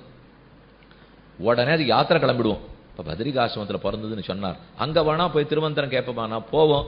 திருமந்திரம் சொல்றதுக்கு நாக்கெல்லாம் குளராம பல்லு கிட்டிச்சுக்காத இருக்கணுமே, இதுதான் சொல்லலாம். திருமந்திர காலக்ஷேமம் சொல்லும் சுவாமி, எங்களுக்கு பிரணவத்தை பத்தி தெரிஞ்சுக்கணும்னு ஆசையா இருக்கு. எங்க சொல்லணும்? அது பிறந்த இடத்துல சொல்லுமேனால் வாஸ்தவம். அங்க போய் வெறும் ஓம் சொல்றதுக்கே முடியும் வருதா தெரியல. அங்க பிண்ட பிரதானம் பண்றதுக்குள்ளேயே யாருக்கு, நம்ம அப்பாவுக்கா நமக்கான சந்தேகம் வந்துடுறது. அப்படி இருக்கிறச்சு இவன் இங்கே இருந்து போய் திருமந்திரத்தை அங்க சொல்லணும்னா, அதனால இடம் பார்க்காதீங்க, எங்க இருக்கோ முதல்ல கத்துப்போம். கத்துன்னு இருக்கிற இடத்துல அங்க சொன்னாருங்கிறத உள்ளத்தால நினைச்சுப்போம். அவ்வளவுதான் ஆகக்கூடிய விஷயமே தவிர, பதரிகாசிரமத்துல பெருமாளே நாராயணனா உட்கார்ந்தார். அவரே ஆச்சாரியர், அவரே சிஷ்யன். நரன் அவர். இப்போ 2 மலை இருக்குங்க, நரபர்வத் நாராயண பர்வத்னு பேர். நடுவுல தான் அலக்கநந்தா ஓடி வருது. அது நரநாராயணனா பகவானே இருந்துட்டாராம். ஆச்சாரியனும் அவரே, சிஷ்யனும் அவரே, ரெண்டும் தானேயாக இருந்து திருமந்திரத்தை வெளியிட்டார். அதை இப்ப நாம தெரிஞ்சுக்கலாம். தெரிஞ்சுக்கணும்னா ஒரு ஆச்சாரிய இடத்துல போகணும். அதுக்கு ஆச்சாரிய புருஷால் நிறைய பேர் இருக்கா. சன்னியாசி ஆச்சாரியர்கள் இருக்கா, கிரகஸ்த ஆச்சாரியர்கள் இருக்கா. அவர்களிடத்துல போய் பிரார்த்தித்தா ஒரு 2-3 சின்ன சின்ன கேள்வி கேட்பா. இதுக்கு தான் நான் வாண்டான்னு இத்தனை நாளா தள்ளி போட்டுருக்கேன் சுவாமி, இது கேட்காது இருந்திருந்தா நாங்க போய் பண்ணிட்டு இருக்கோமோ இல்லையா? என்ன தெரியுமோ கேட்க போறா, வேற ஒண்ணும் இல்லை. இப்போ பண்ணிக்கிறியே, இனிமே ஒழுங்கா சொல்லுவியா? மோட்சம் போகணுங்கிற ஆசை இருக்கா? இல்லைன்னா எதுக்காகனு பண்ணிக்காதே. பண்ணிக்கணும், மோட்சத்துக்கு போகணும்னா பண்ணிக்கோ, வேண்டாமா உன்னிட்டத்துக்கு வாழ்ந்துக்கோ. அது முதல்ல உங்க லட்சியத்தை தெளிவுபடுத்திடுங்க. இத்தனை பேர் இங்க உட்காந்துருக்கோம் இல்லையோ, இது கேட்கறதெல்லாம் எப்ப கொஞ்சம் பிரயோஜனப்படுறதுன்னு தோணும் தெரியுமோ? இதுக்கு லட்சியம் மோட்சமா இருந்தா, வேற எதையான தேடி நீங்க வந்திருந்தோம்னால் நிச்சயமா கிடைக்க போறது இல்லை. ஏன்னா பல கூட்டங்களும் உங்களுக்கு சொல்லுவா, உங்களுக்கு ஆபத்துகள்லாம் போகணுமா, உங்க தலையில உட்காந்து இருக்கிறவாள்லாம் விலைக்கு போகணுமா, இது போகணுமா, அது போகணுமா, வாங்க வாங்கன்னு இருப்பா. அதெல்லாம் இங்க ஒண்ணுமே நடக்காது. யாரும் எங்கேயும் போக மாட்டா. வேணும்னா தலையில பெருமாள் திருவடி திரும்ப வந்து உட்காந்துக்கும். அவ்வளவுதான் இங்க வழி சொல்ல முடியுமே தவிர, இருக்கிறவாளை விளக்கிறதுக்கு வழி இல்லை. நின் செம்மா பாதவர்ப்பு தலை சேர்த்தொல்லை கைமா துன்பம் கடிந்த பிரானே அம்மா அடியேன் வேண்டுவது இதேன்னு நம்மாழ்வார் சாதிக்கிறார். அதனால வேற எதுவுமே கிடைக்காது. மோட்சத்துக்கு போறதுக்கு வழி சொல்லி கொடுக்கப்படும். சாந்தோக்கியம் அதான் பண்ணிருக்கு. பலர் இப்போ கீதை சொல்லியிருக்கு. கீதையில் நேரத்தை சரியாக உபயோகப்படுத்துவது எப்படி அப்படின்னு எப்படி சொல்லியிருக்கான்னு வந்து பேசுவா. இதுக்கெல்லாம் ஒரு தப்பு என்ன தெரியுமோ? தப்பி தவிர நம்ம ஆங்கில படிப்பு படிச்சிருந்தா தான் இந்த ஆபத்தே. இதை படிக்கவே இல்லைன்னா ஒருத்தர் நம்மளை கேட்கவே மாட்டாள். கீதை கீதைக்காக மட்டும் கேட்பா. இந்த மாதிரி உபயோகப்படுத்தக்கூடாதுங்கிறது நம்ம பூர்வாச்சாரியர்கள் எண்ணம். எப்படி நிறுவனத்தை நடத்தலான்னு கீதையில சொல்லியிருக்கு, வந்து ஒரு மணி நேரம் பேசுவா. எப்படி எல்லாம் அடுத்த மனுஷனோட நம்ம பழகணுங்கிறத கீதையில எப்படி சொல்லியிருக்கு சொல்லுவா. இதுக்கெல்லாம் இதை பயன்படுத்தவே கூடாது. மோட்சம் போவதற்கு கீதையை தவிர வியாபாரம் பண்றதுக்கா கீதை? அதுக்கு அதை வச்சுக்க கூடாது. அதனால இந்த உபனிஷத்துக்கள்ல இருந்து ஒரு லட்சியம் தான், அதோ அந்த மோட்சம் லட்சியம் அப்படின்னு இப்பதானே சொன்னீர். இந்த லோகத்துல நன்னா இருக்கிறது, உடம்பு ஆரோக்கியம் ஆயுசு அதெல்லாம் இருக்கிறத 2 அத்தியாயம் சொல்லியிருக்கேன்னா, அதுக்காக இது, இதை வேண்டான்னு சொல்லல. இதுக்காக இது இல்ல, அதுக்காக இது, அதுதான் லட்சியம். அந்த லட்சியத்துக்கு உள்ள வேற லட்சியம் இருக்கலாம். ஆனா ஒன்னே ஒண்ணு, இந்த லட்சியம் அதுல கொண்டு போய் விடணும். இந்த பாதையில போனா இது எங்கேயான ஒரு ஊர்ல கொண்டு போய் விட்டு மோட்சம் வேற ஊர்ல இருந்ததுன்னா அந்த மாதிரி இருக்கக்கூடாது. அவாந்தர பலங்கள் கிடைக்கத்தானே கிடைக்கும். சதாயுர்வை புருஷா அரோத்தம் சொர்க்கம் போனோம்ங்கிறதுக்காக தபஸ் பண்றான், வேண்டி யஜ்யம் பண்றான். அதுக்கு ஒண்ணு சொல்லுது, 100 வயசு நன்னாரு. உடனே ஒருத்தன் கேட்டான், நான் இங்கேயே 100 வயசு இருந்தா எப்போ சொர்க்கத்துக்கு போறது? அப்ப இது என்ன ஒண்ணுக்கு ஒண்ணு முரண்பட்ட பலமானால், சொர்க்கம் போறது வேடிக்கை இல்லையே, ரொம்ப பிரயத்தனம் பண்ணணும். அந்த பிரயத்தனம் படுறதுக்கு 100 வயசு இரு. அப்ப நமக்கு ஆபத்து இல்லையா? இல்லையா? இதுக்கு அதுக்கும் விரோதம் வந்துடக்கூடாது. நமக்கு லட்சியம் பிரம்ம பிராப்தி, பிரம்ம ஜானம், பிரம்ம தரிசனம், பிரம்ம பிராப்தி. அதுல முதல்ல நீங்க எல்லாரும் தெளிவாருங்க. வேற எதானு கிடைக்க போறதுன்னு மட்டும் நினைச்சுக்கவே வேண்டாம். கிடைச்சாலும் தங்காது. கிடைக்கலாம், கிடைச்சா தங்குமானால் அல்பாஸ்திர பலம் இல்லையா? அல்பமான பலம் அஸ்திரமான பலம். அதனால அதை விட்டு உழந்த நித்திய பலமாய் ஸ்திர பலமாய் எது உயர்ந்ததா இருக்குமோ அதுக்கு தானே வேணும். அதுக்கு ஆச்சாரிய இடத்துல போகணும்.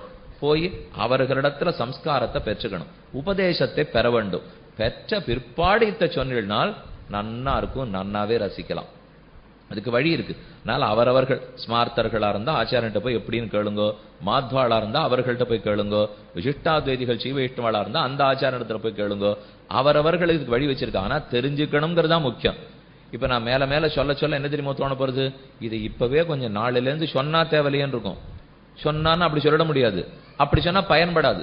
இதுல என்னென்னது சொல்லியிருக்கோ அது கிடைக்கணும்னு வச்சுங்க. அப்ப அதற்குரிய முறைப்படிதான் நாம கற்றுக்கொள்ள வேண்டும். கொஞ்சம் அதுக்கு சிரமப்படணும். வாழ்க்கையிலேருந்து மறுபடியும் கொஞ்சம் நேரம் ஒதுக்கணும் இல்லையோ. எதுவுமே நல்லது நடக்கணும்னா மோட்சத்துக்கே போனோம், திரும்ப பிறக்கவே போறதில்லை. இங்க எல்லா வேலையும் பார்த்துட்டு இருப்போம். ஒரு கல்யாண வேலை வந்திருக்குன்னா எல்லாத்தையும் ஒதுக்கி வச்சுட்டு அதுன்னு பார்ப்போம். அதே போல இப்ப மோட்ச வேலை வந்திருக்குன்னா அதுன்னு பார்க்க வேண்டாமோ? அது வந்திருக்குன்னா அதற்குரிய நேரத்தை கொடுக்க வேண்டாமா? ஆனா அது என்னமோ தானே வந்துடும் நினைச்சுட்டு இருக்கோம். அப்படிலாம் வராது. வேதாந்த தேசியன் தன் கிரந்தத்துல முதல்ல சொல்றார், பாமணோ நிர்வேதமாயாதுன்னு சாஸ்திரம் சொல்லி வெறுப்பு வரணும். சம்சாரத்துல வெறுத்தாத்தான் நீ மோட்சத்துக்கே போவேங்கிறாரு. சந்தோஷமா இருந்துட்டு நன்னா இருந்துட்டு எல்லார்ட்டையும் நேத்து ராத்திரி வரைக்கும் சக்கர பொங்கலை சாப்பிட்டு எல்லாத்தையும் பண்ணிட்டு இன்னைக்கு அர்த்தால் கிளம்பி போயிடலாமானால் அப்படி பண்ண முடியாது. இது இல்லே, நான் இருக்க வேண்டிய இடம் இல்லை, இதுல நிறைய துக்கம் இருக்கு, சுகமும் கலந்து தான் வருது. நிரஸ்த சுகபாவைக லட்சணையா இது இல்லை, அது வைகுந்தம் தான் இருக்குங்கிற ஆசை ஏற்படணும் இல்லையோ. ஏற்பட்டா தானே இது இத்தனை சுலபமா இருக்கும். அது ஏற்படாத வரைக்கும் கட்டமா தான் இருக்கும். நல்ல சிலதெல்லாம் இப்ப உங்கள்கிட்ட என்ன பிரார்த்திச்சுக்கிறேன்னால், எங்கோ இருக்கிற லட்சியம் அப்புறம் ஒரு லட்சியம், அந்த லட்சியத்தை அடைவதற்கு சின்ன சின்ன லட்சியங்கள் இருக்கலாம். அதுக்கு நடுவில் இது புரிஞ்சுது புரியாது எதை பத்தியும் மனசை செலுத்தவே கூடாது. எடுத்த பாதையில கிடுன்னு முன்னேறிண்டே இருக்கணும். அதுக்கு தடங்கள் வரும், அந்த தடங்களை எல்லாம் தகர்த்துட்டு தான் முன்னேறி ஆக வேண்டும். இப்ப முதல் பிரபாடகத்தில் முதல் கண்டத்திலே முதல் மந்திரத்துல சொல்றார், ரொம்ப ஆச்சரியமான மந்திரம். ஓம்காரம் பிரணவத்தை உபாசிக்கணும். எதற்காக? அதை முதல்ல ஸ்தோத்திரம் பண்றார். உன்னை உபாசிக்கணும்னா அவரை புகழ வேண்டாமா? பெருமாள் கண்ணனை புகழ வேண்டாம். ஸ்தவ்யாக ஸ்தவப்பிரியாக இந்த திருநாமங்கள்லாம் வருது இல்லையோ, அவர் தான் புகழ தகுந்தவரா இருக்கார். புகழ்ச்சிக்கு ரொம்ப மயங்கு வரும். பெருமாளுக்கு பெருமையே நன்னா புகழ ஆனந்தமா தலையை ஆட்டின்னு கேட்பறான். இது நம்மாழ்வாரே சொல்றார், தென்னாதனாவென்னு வண்டு முரள் என் நாணை என் அப்பன் எம்பெருமான் உளனாகவே என் நாவிலின் கவி நான் ஒருவர்க்கும் கொடுக்கிலேன். இந்த நாக்கை வச்சு பகவானை பாடினேன்னா என்னமா பாடுறார்? அப்படி ஏதோ சாப்பிட்டவா தலையாடுமே அப்படி ஆடுறதுங்கிறார் ஆழ்வார். அப்படி ஒண்ணும் தெரியாத கள்ளு குடிச்சிட்டோன்னா தலை சுத்துறது இல்லையோ, அதை போல ஆழ்வார் பாட்டு தேனாட்டம் கல்லாட்டம் இருக்கான் அவருக்கு. அதை குடித்துட்டு பெருமாள் தலை ஆடுறது.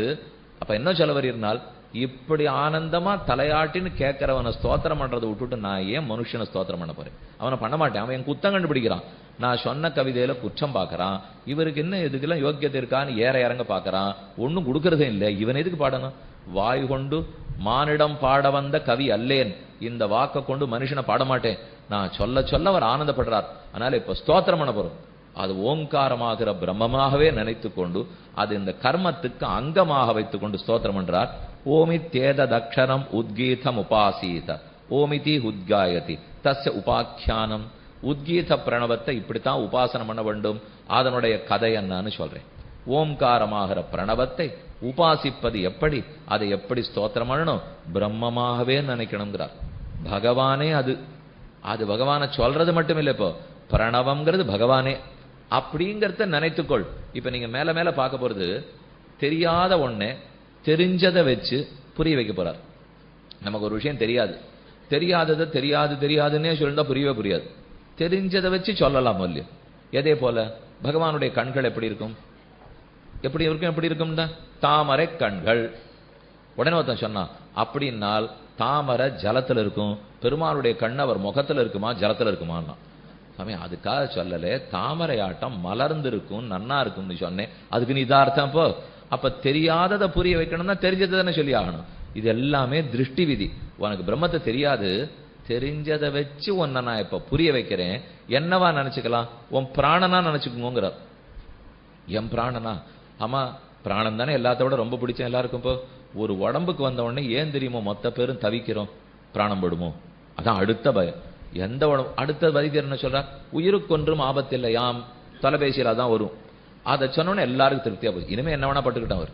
உயிருக்கொன்னு ஆபத்து இல்லைன்னுட்டா, ஏன்னா அதான் பிராணன்ல நமக்கு இருக்கிற ஆசை. அந்த பிராணனா பிரம்மத்தை நினைச்சுக்கோனால் மெதுவா முயற்சிக்கணும். அந்த ஆசை பிரம்மத்தை இடத்துல வைக்கணும். உயிர் இல்லைன்னா சமப்படுறோம், மூச்சு இல்லைன்னா பயம், மூச்சு இருந்தா திருப்தி, பகவான் இருந்தா திருப்தி, இல்லைன்னா பயம் வந்துடுமா? அந்த எண்ணெய் இப்ப அவரை பத்தி வந்திருக்கான்னா ஒரு 2 நிமிஷம் மேல் மூச்சு கீழ் மூச்சு வாங்குறது ஒண்ணு முடியல, படபடான்னு அடிக்கிறதுன்னா தவிச்சே போடுவோம். அதை போல இன்னைக்கு ஒரு நாள் பெருமாளுக்கு திருவாராதனை பண்ணல, பூஜை பண்ணலைன்னா தவிச்சு பண்ணணுமா?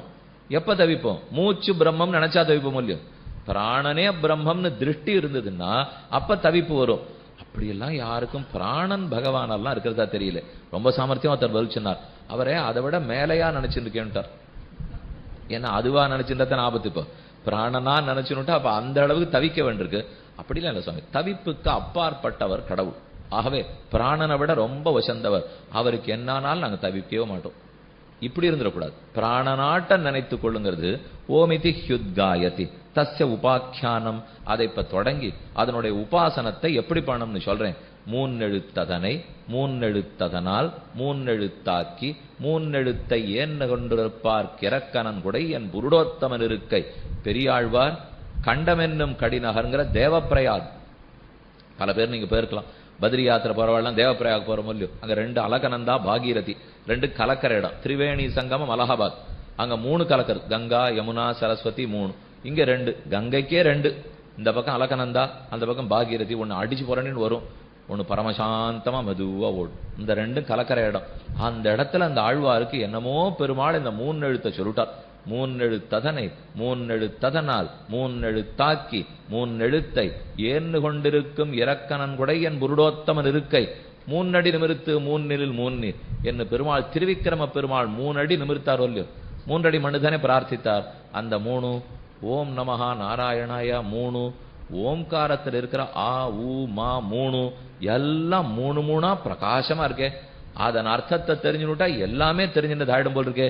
இன்னும் முதல்ல ஸ்தோத்திரம் பண்ணிட்டு ஏஷாம் பூதானாம் பிருத்திவி ரசா பிருத்திவ்யா ஆபஹ ரச ஆபம் ஓஷதயா ரச ஓஷதீனாம் புருஷோ ரச புருஷஸ்ய வாக்ரச வாச வாசருக்ரச ரிச்ச சாமரச சாம்ன உத்கீதோ ரச.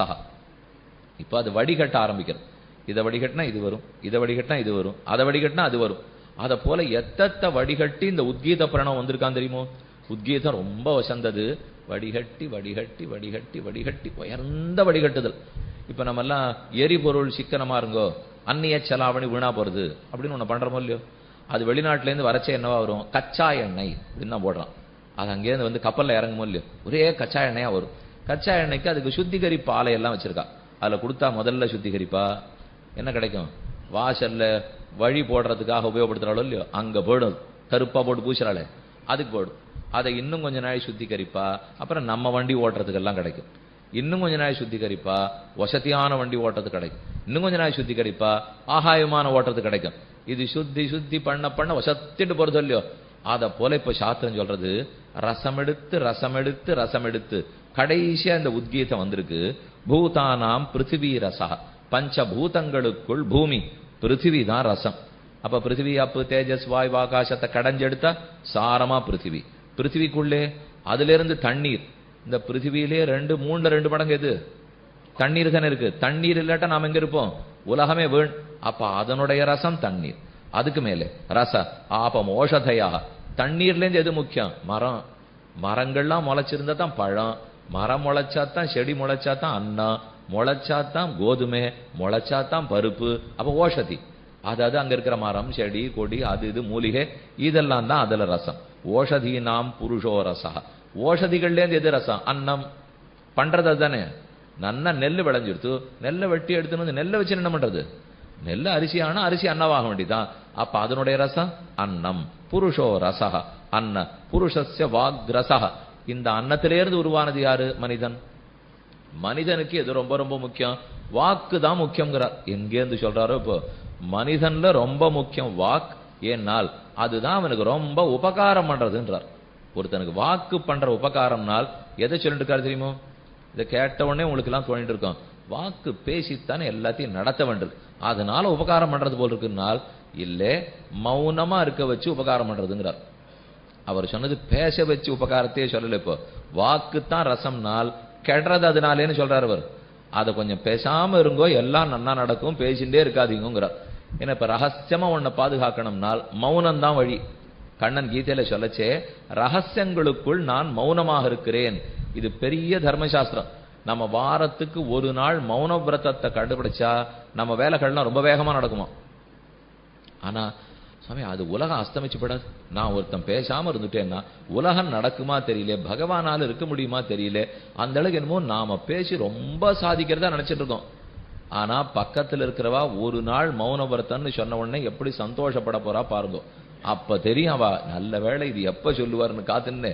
இந்த மட்டும் 1 நாளான்னு சொன்னார், கணவனுக்கு மனைவியை சொல்றேன், மனைவி கணவனை சொல்றேன். யாரோ ஒருத்தரை மட்டும் நான் சொல்லலை, இப்போ ரெண்டு பேரும் சேர்த்துச்சான் சொல்றேன். இவருக்கு அவர் பேசாட்டா திருப்தி, அவருக்கு இவர் பேசாட்டா திருப்தி.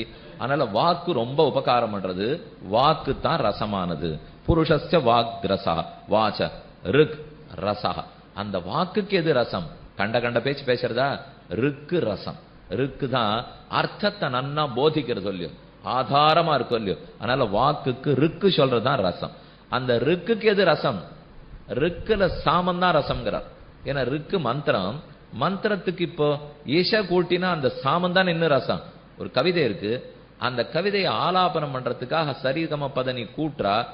கவிதை சொல்ல காது கேட்காட்டா கூட கீர்த்தன ஆலாபனத்தை நன்னா கேட்போம் இல்லையோ. கவிதையில இருக்கிற சொற்கள் காதல படணும் இல்லை. இப்போ அது ரொம்ப இப்பெல்லாம் எந்த நாடக பாட்டா இருக்கிறோம், திரைப்பட பாட்டா இருக்கட்டும், பாட்டுல எல்லாம் கவிதையே கிடையாது. அதெல்லாம் எழுதுறதே இல்லை, சத்தம் மட்டும் நன்னா கேட்கும். ஓன்னு ஏதோ கேண்டே இருக்கேன்னா, எப்ப ஏற்கனவே சொல்லியிருக்கா ருக்குக்கு சாமம் தான் ரசம். எந்த கவிதை எழுத்தாலும் மேல இருக்கிற சாமம் தான் ரசம். அது ரசம் சாம ரசா. சாம உத்கீதோ ரசா. அந்த சாமத்துல அவயவமா உத்கீதம் இருக்கும் இல்லையோ, அந்த கீதமே ரசம்னு தெரிஞ்சு கொள்ளுட்டு. எதுக்கு தெரிஞ்சு சொல்றது? உத்கீதத்துல பிரணவம் தான் ரசம்ங்கிறதுக்காக. அப்ப பூமி எல்லாம் பஞ்சபூதங்கள் எடுத்து பூமி ரசம், பூமி எடுத்தா தண்ணீர் ரசம், தண்ணீர் எடுத்தா விளைஞ்ச நிலபலம் எல்லாம் ரசம். அதுல இருந்து ரசம் எடுத்தோம்னா அன்னம், அன்னத்தை எடுத்தா புருஷன், புருஷன் எடுத்தா வாக்கு, வாக்குக்கு மேல ருக்கு, ருக்குக்கு மேல சாமம், சாமத்துக்கு மேல உத்கீதம். அப்படித்தான் ரசம் ரசம்னு புரிந்து கொள்வாய். அப்ப அது எவ்வளவு வசதியா இருக்கு போறது. இப்போ அந்த ஓங்காரத்தை பரமாத்மான்னு தெரிஞ்சுக்கோ. ச ஏஷ ரசானாகம் ரசதமஹா பரமஹா பரார்த்தியோஷ்டமோத்யமுத்கீதா. இந்த உத்கீதம்ங்கிறது 8வது ரசம்னு தெரிஞ்சுக்கோ. கீழே இருந்து நான் ஒரு ரசமா சொல்லிட்டு வந்தேன். ஓங்கார பிரணவம்ங்கிறது 8வது ரசம். 8 எழுத்து மந்திரத்தால் சொல்லப்பட்ட 8வது ரசம்ங்கிறது. நமோ நாராயணாயங்கிறது 8 எழுத்து மந்திரம் இல்லையோ, அதுல சொல்லப்பட்ட 8வது இது. ச ஏஷ ரசானாம் ரசதமஹ. இதுதான் ரசங்களுக்கெல்லாம் ரசம். கடஞ்செடுத்து நன்னா 10 படி பால். ஸ்ரீ ஜெயந்தி கோகுலாஷ்டமி உற்சவம் அடுப்புல ஏத்தியாச்சு. தோள்பட்ட வலிக்கிறது. கலர்றோம் கலர்றோம் கலர்றோம். எத்தனை நாள்? 6 மணி நாள் கலர். இப்பவும் திருமாலிருஞ்சோலமலையிலே கள்ளழக இருக்கு. சுந்தர பரிபூர்ண பெருமாள். அந்த பெருமாள் சுந்தரராஜ சுவாமிக்கு கள்ளழக பெருமாளுக்கு அக்கார் அடிச்சல் சமைக்கிறார். 100 தரா அக்கார் அடிச்சல் 100 தரா வெண்ணெய் வாய் நேர்ந்து பராவி வைத்தேன்னு ஆண்டாள் பாசனம். கார்த்தால 4 மணிக்கு அடுப்புல ஏத்துவா. 70 படி பால். 70 படி பாலை ஏறி சொண்ட கடையணும். தோள்பட்ட போடும். கலருவா கலருவா கலருவா. பகல் 11 மணிக்கு அக்கார் அடிச்சல் தயாராகும். 15 நாளைக்கு வீணா போகாது. வச்சுன்னு சாப்பிடலாம் சாப்பிடலாம் சாப்பிடலாம். இதை சொன்ன உடனே உங்களுக்கு சாந்தோக்கியம் கேட்டா கிடைக்கும் இல்லையோ அப்படின்னு தோணி போடும். சாந்தோக்கியம் தான் அக்கார் அடிச்சு. மறுபடியும் அதை கேட்டா கிடைக்கும் இல்லையோன்னு கூடாது. இத்தனை நாள் என்ன சொல்லிட்டு இருக்கேன்? சாந்தோக்கியம் தான் அக்கார் அடிச்சு. அதுல சொல்லப்பட்ட பகவான் தான் அக்கார் அடிச்சு. அப்ப ரசமாக ச ஏஷ ரசானாகும் ரசதமாக பரமஹ பரார்த்தியோ அட்டமஹ. பரார்த்தியம் பரார்த்தியம்னா மிக உயர்ந்த ஸ்தானம். ஆதிசங்கரே சொல்றார். இங்க அர்த்தியமாய் ஸ்தானம், உயர்ந்த ஸ்தானமான வைகுந்தத்திலே இருக்கக்கூடிய பரமாத்மா, அவரையே தான், பிரம்மத்தையே தான் இது கூறுகிறது. அதுக்கு மேல விசாரிச்சுக்கிறது. இப்போ கதமா கதமா இருக்கு. இருக்குன்னா என்ன? ஆசையா கேட்கிறார். இப்போ கதமா கதமா இருக்கு. அப்புறம் கதமத்து கதமத்து சாம. எது சாமம் எது சாமம்? கதமா கதமா இருக்கு. கதமத் கதமத் சாம கதம கதம உத்தீத இதி விமர்ஷ்டம் பவதி. விமர்சம் பண்ணு. இருக்குன்னா என்ன? சாமம்னா என்ன? உத்கீதம்னா என்ன? இத்தனை உங்களுக்கு தெரியும். இருக்குன்னா மந்திரம். சாமம் அதுல இசை கூட்டிட்டா. உத்கீதம் அதுல ஒரு இசையோட இழுத்து பாடி பிரணவத்தோட சொன்னோம்னா உத்கீதம். வாகேவ ரிக் பிராணஹ வாகேவ ரிக் பிராணஹ சாமஹ சாமஹ இத்தேதத் அக்ஷரம் உத்கீதா தத்வா ஏதன் மிதுனம் யத் வாக்ச பிராணச்ச சாமச்ச. இப்ப 2 சேர்க்கிறார். ஆண் பெண் கூடினா தான் அனுபவம். 2 சேரணும். அப்பதானே புத்திரோத்பத்தி. சந்தான உற்பத்தி வேணும்னாலும் ஆண் பெண் கல்யாணம் ஆகணும்.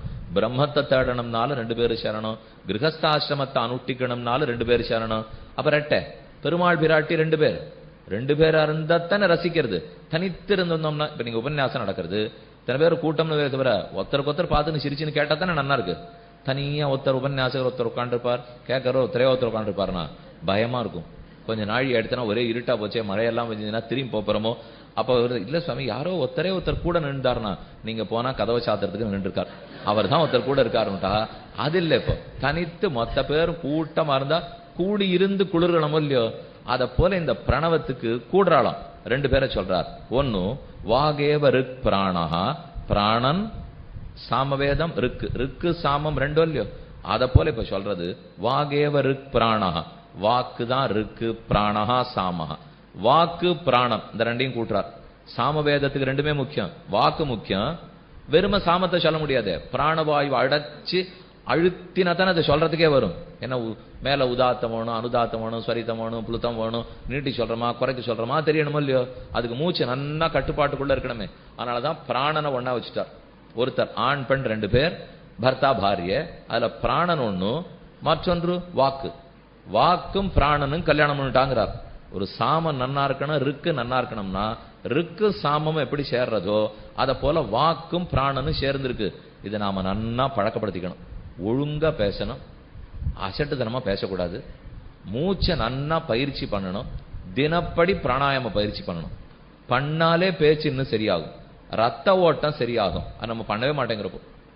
ஒன்றும் இல்லை, ஒரு நாடி சுத்தி, கபால் பாத்தி இதெல்லாம் கேள்விப்பட்டிருக்கீங்க. இதெல்லாம் சின்ன சின்னது.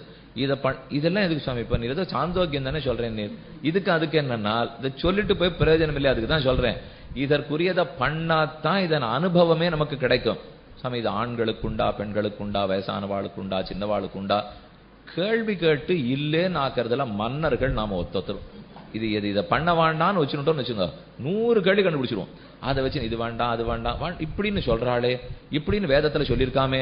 இவர் அந்த பக்கமே போயிருக்க மாட்டார். ஆனா கேட்கறது மட்டும் இப்படின்னு நம்ம திருப்பி யார் சாமி சொன்னா உங்களுக்கு இப்போ அப்படிலாம் ஒண்ணு புஸ்தகத்துல காணமேன்னா உமக்கு தெரியாதா கொண்டுடுவா. அது கடைசியில் நாம என்ன கேள்வி வந்தோமோ அதை இல்லைன்னாகி நமக்கே சந்தேகம், ஒருவேளை தப்பாத்தான் சொல்லிட்டு இருக்கோமோ, நம்ம தகப்பனார் ஒழுங்கா சொல்லிக் கொடுக்கலையோ நமக்கு, அப்படிங்கிற அளவுக்கு நமக்கு சந்தேகம் வந்துடும். இது கூடாது. செய்வதற்கு வழி தேடணுமே தவிர செய்யாமல் இருக்கிறதுக்கு தேடக்கூடாது. பிராணாயாம பயிற்சி ஆண்களுக்கும் உண்டு, பெண்களுக்கும் உண்டு, வித்தியாசமே இல்லை. எப்போது பண்ண வேணுங்கிறதான் கேள்வியே தவிர, அதே போல சில மந்திரங்கள்லாம் ஸ்வரம் இல்லாமல் பெண்களும் கூறலாம். அதுக்குதான் இப்ப பிராணாயாமம் கூட பிரணவத்தோட பிராணாயாமம் பிரணவம் இல்லாதது, அது ஸ்வரத்தோட சொல்றது ஸ்வரம் இல்லாதது. இத பத்தி இருந்ததுன்னா பெண்களுக்கும் பிராணாயாம பரிச்சை உண்டு. அமந்திரமா பண்ணலாமே, மந்திரத்தோட தான் பண்ணணுங்கிற தேவையில்லை இப்போ. அப்ப பெண்களுக்கும் உண்டு, ஆண்களுக்கும் உண்டு. பயிற்சியை விட்டுடக்கூடாது, ஒத்தொத்தரும் செய்யணும். நன்னா ரத்த ஓட்டம் நன்னா இருக்கும். அது இருந்தா தானே தெம்பா இருப்போம். இப்போ எதுக்கு இப்ப தெம்பா இருந்து என்ன ஆகணும்னா, நீங்க உங்க வாழ்க்கையில இருந்து நேரம் வேணும்னு சொல்லிட்டு இருக்கேன் இல்லையோ, இப்ப நேரமே இல்லை. இந்த பிராணாயாமத்தை பண்ணி யோகாசனத்தை பண்ணிடுங்க. இப்ப நாம 8 மணி நேரத்துல பண்ற காரியம் 6 மணி நேரத்துல முடிஞ்சு போடும். சட்டுன்னு முடியும். ஏன்னா சரியான பாதையை தேர்ந்தெடுத்துருவோம், தெளிவா இருப்போம். ஒரு வேலை முடியாததுக்கு என்னென்ன வழி இருக்கு தெரியுமோ, அவாவா சொல்ற அபிப்பிராயம், அதுதான் வேலை முடியாததுக்கே காரணம். இவர் ஒண்ணு சொல்லுவார், இவர் ஒண்ணு சொல்லி அவர் சொல்லுவார். ஒருவேளை இப்படி பண்ணா நல்லா இருக்குமோன்னு கொஞ்ச நாள் இப்படி போவோம், இவர் தப்பா போச்சுன்னு திரும்பி வந்துருவோம். அப்புறம் இவர் சொன்னா நல்லா இருக்கேன்னு போவோம், திரும்பி வந்துருவோம். ஆனா இந்த பிரணவ உபாசனை இதை போல இருந்துன்னு வச்சுக்கோ, நம்ம புத்திக்கே தெளிவா எது மார்க்கம்னு தெரிஞ்சிடும். இன்னொருத்தர்கிட்ட இதெல்லாம் சமப்பட வேண்டியதில்லை. இன்னொருத்தர் நமக்கு அபிப்பிராயம் சொல்றச்சேவும் அந்த மார்க்கத்துல போகாமலே இதுல என்ன இடைஞ்சல் இருக்குன்னு தெரிஞ்சுடுவோம். இந்த தெரிதலுக்கு நம்ம புத்தி வளரணுமோ இல்லையோ, வளரணுங்கிறதுக்கு தான் இத்தனையும் வேணுங்கிறா. அப்ப பண்ணா 8 மணி நேரம் வேலை 6 மணி நேரத்துல முடிஞ்சு போயிடும். 2 மணி நேரம் கிடைக்கும்.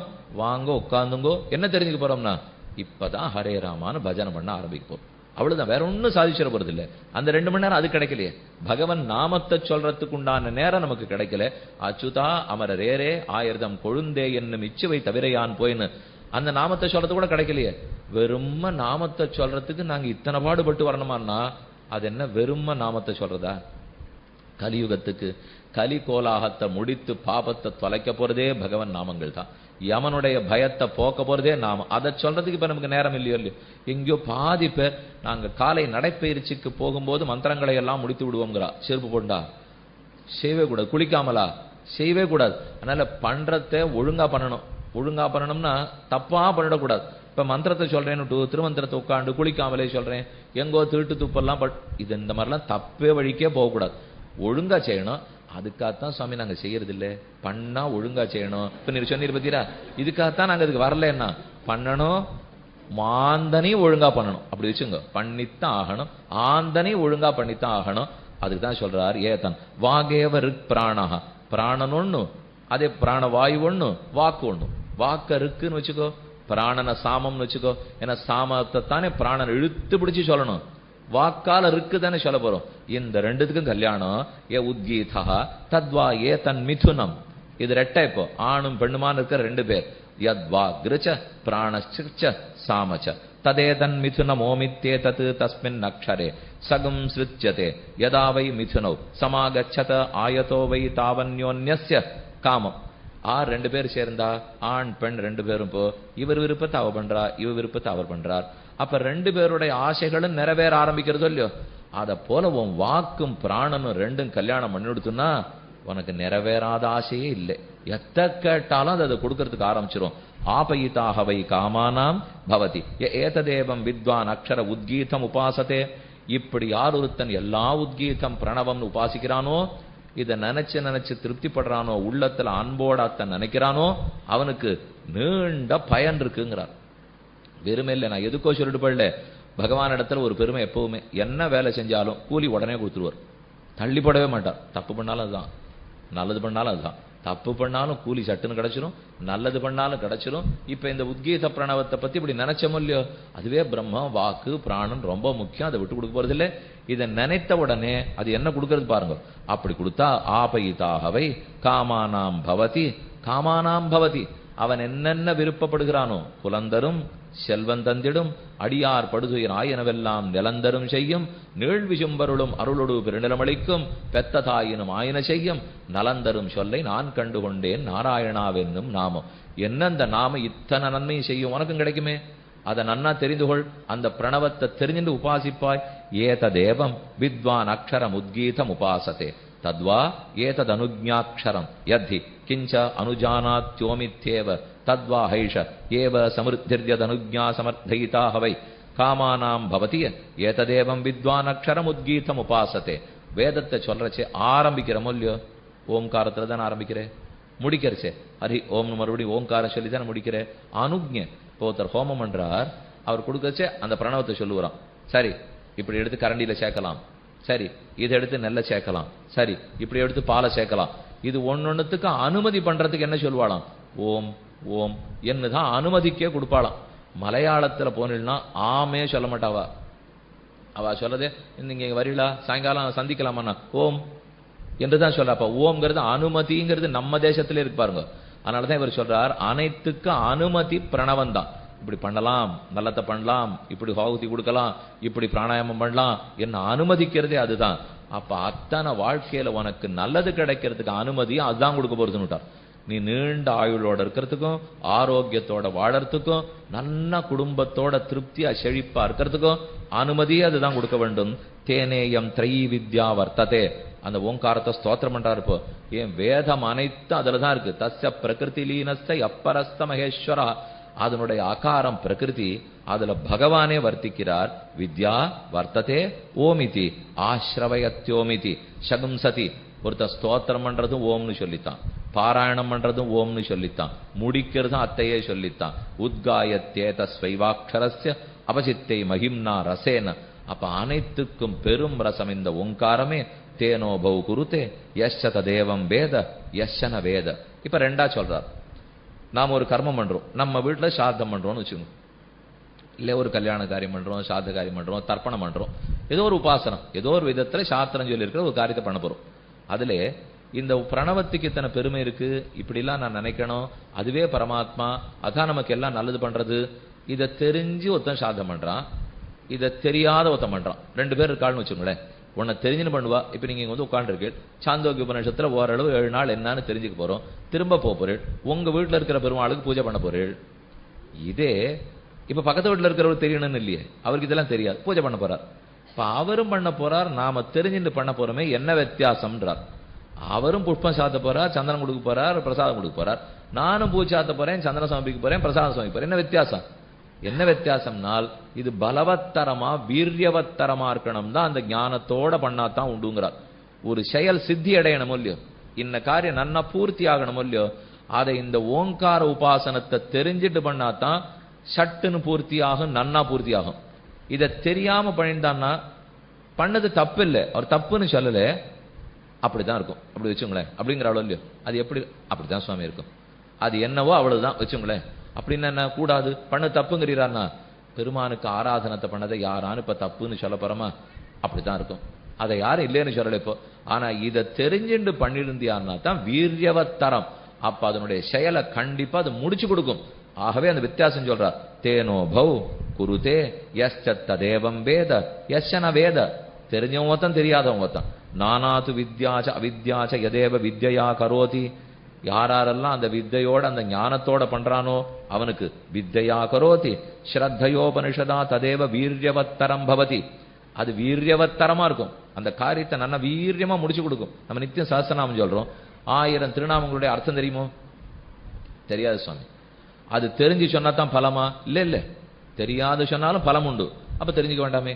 இதுக்காகத்தான் நான் ரொம்ப நாளா பிரயத்தனம் பண்ணல. தெரியாம சொன்னாலும் பலம் உண்டுன்னு இல்லையோ? தெரிஞ்சுக்க வேண்டாம். தெரியாம சொன்னாலே பலம் உண்டுன்னா அப்ப தெரிஞ்சுண்டா எவ்வளவு உண்டு. இப்படித்தான் நினைச்சு பார்க்கணுமே தவிர அதுக்காக தெரிஞ்சுக்கவே மாட்டேன். இது தப்பான வழி. இது இப்போ தெரியாம சொன்னாலே பலம் உண்டா? அப்ப ஒண்ணும் தெரியாததுக்கே இந்த பகவான் இவ்வளவு அனுகிரகிக்கிறார். அப்ப அவரை பத்தி நான் எவ்வளவு தெரிஞ்சுக்கணும்? எந்த ஆசை? இதுல விதியே ஒண்ணு இல்லை. இப்போ தப்பண்ணு தப்பண்ணு இப்படி பண்ணாட்டா தள்ள கத்தி விடு யாரும் சொல்றா? அதெல்லாம் இல்லவே இல்லை. ஒரு தாயார் பெத்த பிள்ளைட்ட அப்படியே சொல்லுவாள்? அது யாரும் கேட்கல. இப்போ நாம ஆசையினாலதான் பண்ணணும். சம்பிரதாயத்துல எல்லாமே ராகப்பிராப்தமே தவிர விதி பிராப்தம் குறவு. இத்த பண்ணு பண்ணாதேன்னு நம்ம சனாதன தர்மத்துக்கு பெருமையே அதுதான். அது சில சமயம் கொஞ்சம் ஆபத்தாகவும் படுறது.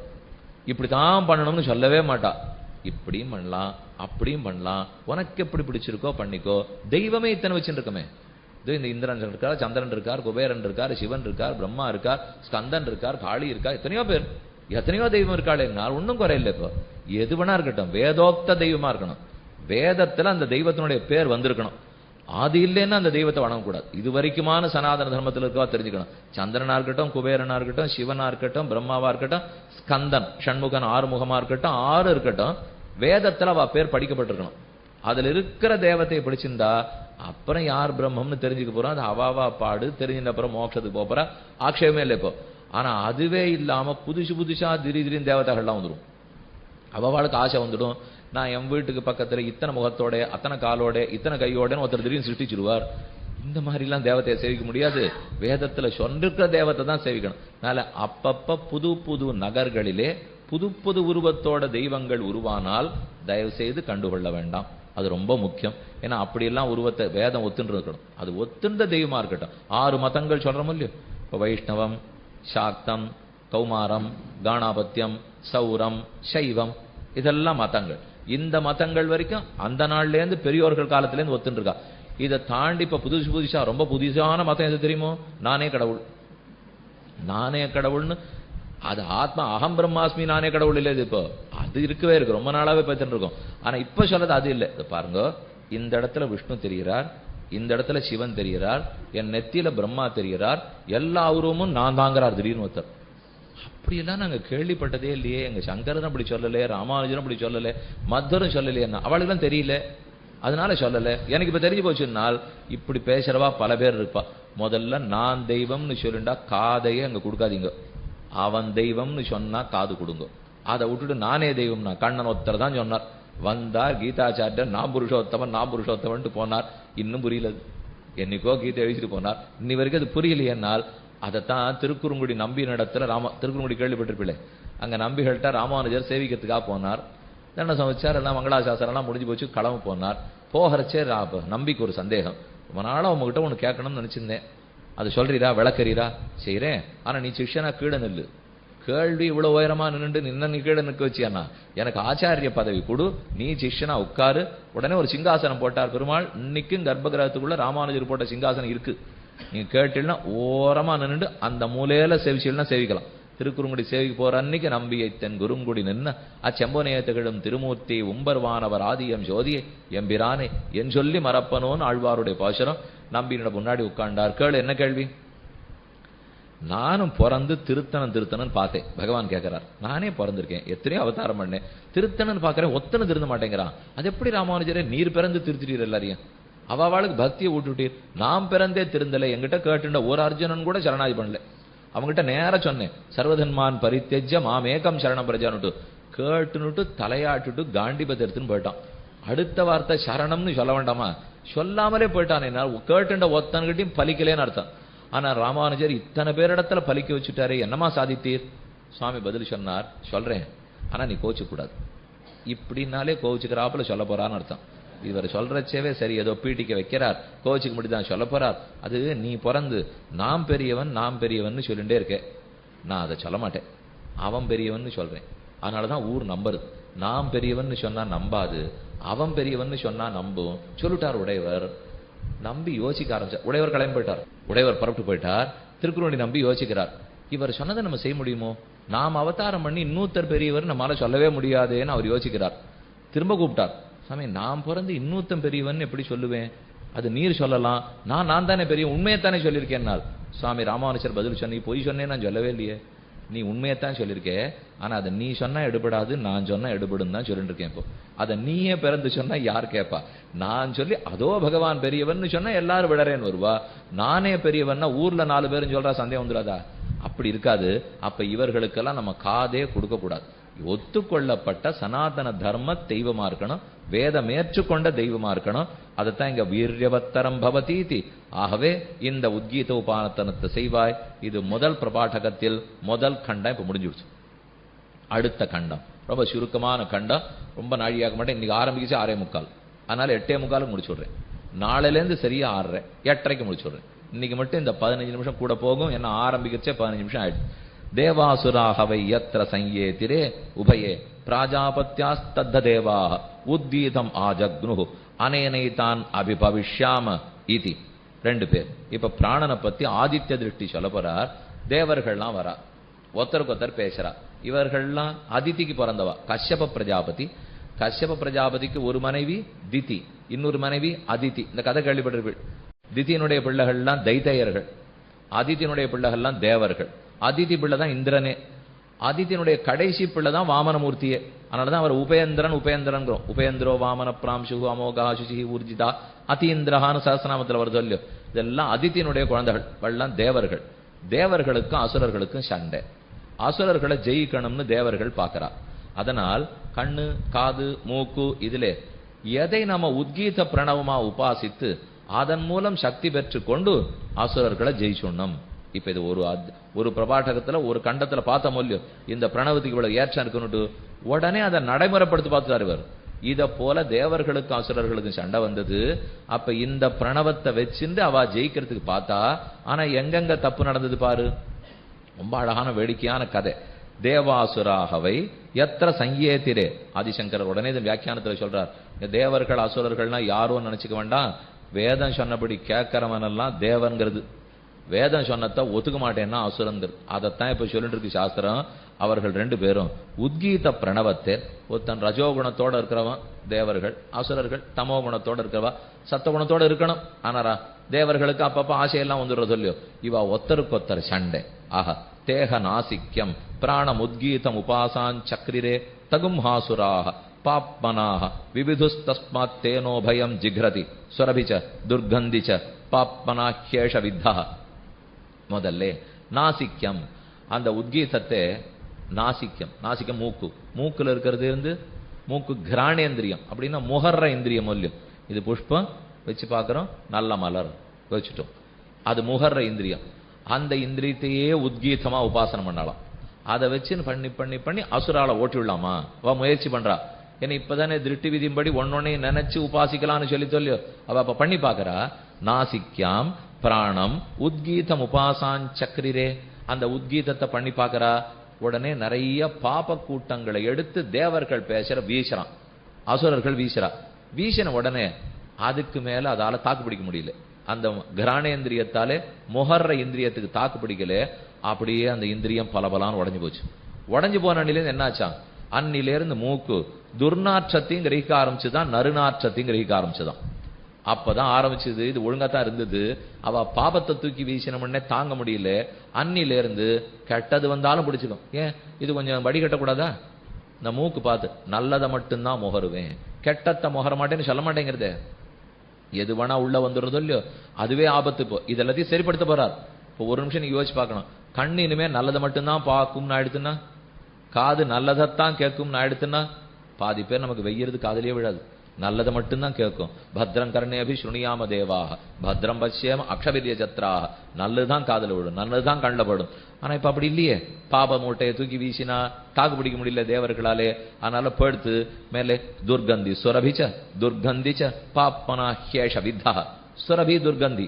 சுரபின்னா நல்ல கமகம வாசனை, துர்கந்தினா துர்நாற்றம். ரெண்டையும் பிடிக்க ஆரம்பிச்சுடுத்து. சரி, இது பிரயோஜனப்படாது, இனிமே வாக்க பிடிச்சுக்கும். அத்தஹ வாசம் உத்கீதம் உபாசான் சக்கரிரே தாகும்ஹாசுராக பாப்மனாக விபுதுஸ்தஸ்மாத் தயோ பயம் வததி சத்யஞ்ச அனுதஞ்ச பாப்மனா கேஷ வித்தாக. அடுத்தது வாக்க உத்கீத பிரணவமா உபாசிச்சா கொஞ்ச நாழி நின்னுது, பாப மூட்டை எடுத்து மேல வீசினா வாக்கும் உடஞ்சி விழுந்தது. அன்னிலிருந்து உண்மையும் பேச ஆரம்பிச்சுடுத்து, பொய்யும் பேச ஆரம்பிச்சுடுத்து. அதுக்கு தப்பா போச்சுப்போ. அது வரைக்கும் மூக்கு நல்லதை பிடிச்சிருந்ததா, துர்கந்தம் சுகந்தம் ரெண்டும் பிடிச்சது. வாக்கு உண்மையை பேசணுமா, உண்மையை பொய் ரெண்டையும் பேச ஆரம்பிச்சுடுத்து, பிரயோஜனம் இல்லை. அடுத்து கண்ணன் நினைக்கிறான். அத்தஹ சக்ஷுர் உத்கீதம் உபாசான் சக்கரிரே தத்தாசுராக பாப்பனாக. அவன் கண்ண உத்கீதம் நினைத்தா கண்ணும் பேர்ல எடுத்து பாப்பத்தை வீசினான், அதுவும் போச்சு. என்ன பார்த்தது? அத்தஹ என்ன உத்கீதனா தர்சனீயஞ்ச அதர்சனீயஞ்ச பாப்பனா ஹேதத் வித்தம். எதை பார்க்கத்தக்கதோ கண்ணு பார்க்க ஆரம்பிச்சது, பார்க்க தகாததையும் பார்க்க ஆரம்பிச்சுடுச்சு. கண்ணு நமக்கு அது மட்டும் அப்படி தர போட்டா மாதிரி எதெல்லாம் நல்லதோ அதை மட்டும் படும், மற்றதெல்லாம் கண்ணிலே படாது. இருந்தா ரொம்ப நன்னா இருக்கும். ஆனா இந்த வடிகட்டல் இல்லை, தெர போட்டுக்கவே முடியாது. மிஞ்சி போனா நம்ம கண்ணை கட்டியா மூடிண்டா கூட மனசங்கப்படும் இல்லையோ. ஏன்னா எதை பார்க்க வேண்டாம் நினைச்சிருக்கோமோ பார்க்க வேண்டாம், கண்ணை மூடினுடலாம். ஆனா மனசு அதை நோக்கி ஆர்ப்பரிச்சுன்னு ஓடுறதோ இல்லையோ. அடுத்து சொல்றாரு, அத ஸ்ரோத்ரம் உத்கீதம் உபாசான் சக்கரிரே, காத உத்கீத பிரணவமா உபாசிச்சான். உத்கீதம் சாமவேதத்தினுடைய சாரம், இந்த காதலியே சாமவேத சாரம் இருக்கு. அப்படி எப்படி நினைச்சா இதை விட்டுடக்கூடாது. இவனை மறுபடியும் ஒரு பெரிய மண்ணுக்கட்டை எடுத்து வீசுறான். பாப்ப மூட்டை எடுத்து போச்சு உடனே போச்சு. போனதுனால அன்னில இருந்து ஸ்ருணோதி ஸ்ரவணீயஞ்ச அஸ்ரவணீயஞ்ச, கேட்க வேண்டியதை கேட்கறது, நன்னா கேட்கறது. வதந்தியா இருந்தா இன்னும் நன்னா கேட்கறது, ரெண்டும் கேட்கறது. அது இது ஒண்ணு முன்னாடிலாம் தந்தியோட நின்றோம், அதெல்லாம் இப்ப இல்ல, வதந்தியோட ஆயிட்டோம். இப்போ யார் எத்த பேசினாலும் இவாளை பத்தி அதான் சொல்றது, அதாளை பத்தி. தீக்குறளை சென்னோதோம் ஆண்டாள் பாசுரம். வையத்து வாழ்வீர்கள் பாசுரத்தில் நாட்காலே நீராடி மையிட்டெழுதோம் மலரிட்டு நாமுடியோம் செய்யாதன செய்யோம் தீக்குறளை சென்று ஓதோம். தீக்குறளை இருக்கிற இடத்துலேருந்தே சொல்லக்கூடாது. இன்னும் சில மகாபிராஜ்யர்கள் போய் ஓதரவா வேற இருக்கலாம். அது நம்ம வீட்டில இருந்து சொன்னா போறா சுவாமி, கொஞ்சம் ஊருக்கு உபகாரமா இருக்கணும்னா போய் தான் சொல்லி ஆகணும். அப்படின்னு இந்த வீட்டு திண்ணேல அரமணி, அந்த வீட்டு திண்ணேல முக்காமணி, இந்த வீட்டு திண்ணேல அரமணி, இதெல்லாம் போய் சொல்றது. அது வாக்கு பேச ஆரம்பிச்சுடுத்துன்னு இந்த அசுராட்ட தோத்து போச்சு. அதனால கண்டபடிக்கு பேசுறது. அடுத்து மன, இதெல்லாம் இல்லைன்னா மனசுல நன்னா உத்கீத பிரணவத்தை உபாசிப்போம். இந்த மனசுக்கு மன உத்கீதம் உபாசான் சக்கரிரே தத்தாசுராக பாப்மனாக விபுதுஸ்தஸ்மாத் தேனோ பயம் சங்கல்பத்தே சங்கல்பனீயஞ்ச அசங்கல்பனீயஞ்ச. மனசு உடனே ரொம்ப பெரிய குரங்காப்படுத்து. இந்த கண்ணு காது மூக்கு பாடே தேவையில்லை. இப்போ மனசை அடக்கிறது தான். கண்ணை கூட முடிக்கலாம், காதை கூட பஞ்சை வச்சு அடைச்சிக்கலாம், நாக்க கூட ஏதானு போட்டு ஒட்டினுடலாம். மனசை எதையும் ஒட்டுறதுக்கே வழி இல்லையோ. இப்ப என்ன ஏதானு அடைக்கிறதா மூடுறதா எத்த பண்ண, அது சங்கல்பனீயம் அசங்கல்பனீயம். இங்க அமர்ந்துட்டு இருக்கிறச்சே சாந்தோக்கியத்தை கேட்டுட்டே இருக்கிறச்சேவே ஒரு சுத்து வீட்டுக்கு போட்டு திரும்பி வந்துடுறது. இங்கேயே உட்காந்து இருக்கான். அப்ப இதைத்தானே கேட்டு இருக்கணும். ஒரு சுத்து இங்க போய் இங்க வா, என்ன பண்ணிருக்காளோ என்ன பண்ணிருக்காளோ, இந்த சமயத்துல வாசல்ல வண்டியை வர சொல்லியிருந்தேன், பொண்ணு வேலைக்கு போயிருக்கா வந்திருக்காளோ இல்லையோ, என்னென்ன சுத்தணுமோ மொத்தம் சுத்தி நீங்க வந்துடும். இங்க உட்காந்து இருக்கமே, கடைசியில பிரயோஜனம் இருக்க போறதா இல்லையா, எதேதோ இதெல்லாம் அசங்கல்பனியம், தேவையே இல்லை. நேர மனசு சிந்திக்க வேண்டியதை சிந்திக்கணுமோ இல்லையோ, வேண்டாதது ஒருத்தரை பத்தி தப்பா நினைக்கிறது. ஆரோ 2 பேர் நின்று பேசிட்டு இருக்கா பார்த்தோம், அநேகமா இது இப்படித்தான் இருக்கும். அப்பவே சொல்லிட்டான். இது இப்ப பார்த்தானோ இல்லையோ, அவ 2 பேருக்கு ஒண்ணுமே தோன்றது, ஓஹோ இவர் நம்மளை பத்தி தான் ஏதோ நினைச்சுன்னு போனார். ரெண்டுமே மனசு, குரங்கான மனசு. அதனால இவர் பதறி போய் அவ 2 பேரும் ஏதோ என்னை பார்த்து திரும்பி சிரிச்சா, சுவாமி என்னை பத்தி தான் பேசின்னு நினைக்கிறேன். ராத்திரி முழுக்க தூங்க வரல. மறுநாள் காத்தால 9 மணிக்கு உடனே தொலைபேசியில கூப்பிட்டான், பேசினான். எத்தோ என்னை திரும்பி பார்த்தீரேன்னா, நீர் அந்த பக்கம் போயிட்டு இருந்தீரான். நான் தான் போயிருந்தேன், பாத்தியன்னா நான் உண்மை பார்க்கவே இல்லையே. கடைசியில என்னன்னு பார்த்தா அதுக்கு பின்னாடி அவர் ஏற வேண்டிய பேருந்து வந்துதான் பார்த்துட்டாரோ. இது என்ன திரும்பறதுக்கு என்னத்தான் பார்த்துட்டாரோ. ராத்திரி முழுக்க தூக்கம் போய் இருக்கு. ஒருத்தர் நம்மளை பத்தி பேசிட்டானோன்னு எவ்வளவு தூரம் நம்ம நினைக்கிறோம் தெரியுமோ. தாராளமா நம்மளை பத்திட்டு பகவான் என்ன நினைச்சானோன்னு நினைக்கிறதே இல்லை. இத்தனையும் நம்ம கொடுத்துட்டு அவர் தான் படைச்சிருக்கார். அப்ப அவர் ஒரு நிமிஷம் இது அனுப்பிச்சு வச்சேனே, என்ன பண்ணிட்டு இருக்கான் இவன் கீழே, ஏதாவது நம்ம சொன்னபடித்தான் பண்றோமான்னு பார்ப்போம் இல்லையோ. இந்த பக்கத்திலேயே பார்த்துட்டா கொஞ்சம் நிமிந்து பார்க்கணும். அங்க ஒருத்தர் பார்த்துட்டே இருக்காரு, இங்க பக்கத்திலே பார்த்துருந்தோம்னா இப்படியே வாழ்ந்துலாம் நினைச்சிட்டு இருக்கோம். அவர் நம்மள என்ன பார்க்கறாருங்கிறத திரும்பி பார்க்க வேண்டாமா. ஆனா அங்க பார்க்கணும்னா இங்கே இருந்து கண் எடுத்தா தான் முடியும். இங்கேயும் பார்த்துன்னு அங்கேயும் பார்க்க முடியாது. இந்த பக்கத்திலேயே அந்த பக்கவாடுல கண் எடுத்தா அங்க என்ன நடக்கிறதுன்னு பார்க்கலாம். பார்த்த உடனே இதெல்லாம் காதுல விழாது. இது காதுல விழாது, கண்ணில் தெரியாது, மூக்குல தெரியாது, கையில தெரியாது, எதுவும் தெரியாது. மனசாது விசுத்தேன பிரம்மத்தை தான் அப்புறம் தியானிக்க ஆரம்பிப்போம். ஒரு நிமிஷம் அவர்கிட்ட திரும்பிட்டோம்னு வச்சுங்க, அவர் காந்த மாட்டோம். அப்புறம் இந்த பக்கமே திரும்ப விட மாட்டார். திரும்பிட்டோம் கிடு கிடு கிடுன்னு கொஞ்சம் கொஞ்சமா 2 மணி நேரம் கேட்பா, 4 மணி நேரம் கேட்பா, 8 மணி நேரம் கேட்பா, 10 நாள் வருவா, 20 நாள் வருவா, வேலையே விட்டுடுவா, கைங்கிறதுக்கே வந்துடுவா. கடைசியில நம்மளை பார்த்து ஏன் சுவாமி நீர் இன்னும் உபன்யாசம் பண்ணிருக்கிறா அவ்வளவுதானா விடுவா. ஆமா, அவர் நன்னா முன்னேறிட்டார் போல் இருக்கு, நாம இன்னும் இங்கேயே தான் உட்காந்துருக்கோம் போல் இருக்கு. அந்த அளவுக்கு அவர் தன்னை பிடித்து இழுத்துக் கொள்ளுகிறாரோ இல்லையோ. அதை மேல சொல்றார் இப்படி, விவிதுகு தத்தாசுராக பாப்பனா விவிதுஸ்தஸ்மாத் தேனோபயம் சங்கல்பதே சங்கல்பனீயம் அசங்கல்பனீயம். நினைக்கத்தக்கன நினைக்கத்தகாதன ரெண்டையும் நினைச்சது. இது ஒன்னும் உபயோகப்படாதுன்னா. நம்ம கண்ணை பார்த்தாச்சு, காதை பார்த்தாச்சு, மூக்க பார்த்தாச்சு, மனசை பார்த்தாச்சு, இதெல்லாம் வேண்டாம். முக்கிய பிராணவாயு அதுதானே ரொம்பவே முக்கியம். பிராணவாயு இருந்தா தானே இருக்கோன்னு அர்த்தம். பிராணவாயு இல்லைன்னு அர்த்தம். மூக்குக்கு முன்னாடி இருக்கா இல்லையா, திரிய போட்டு பாப்பா, இப்படி திரி வச்சு அதை ஆடித்துனா இருக்கார், திரி ஆடலைன்னா ஆடலை, முடிஞ்சு போயிட்டார், அர்த்தம் ஆயிடுத்தோ இல்லையோ. அதை போலத்தான் இது பிராணவாயுக்கு.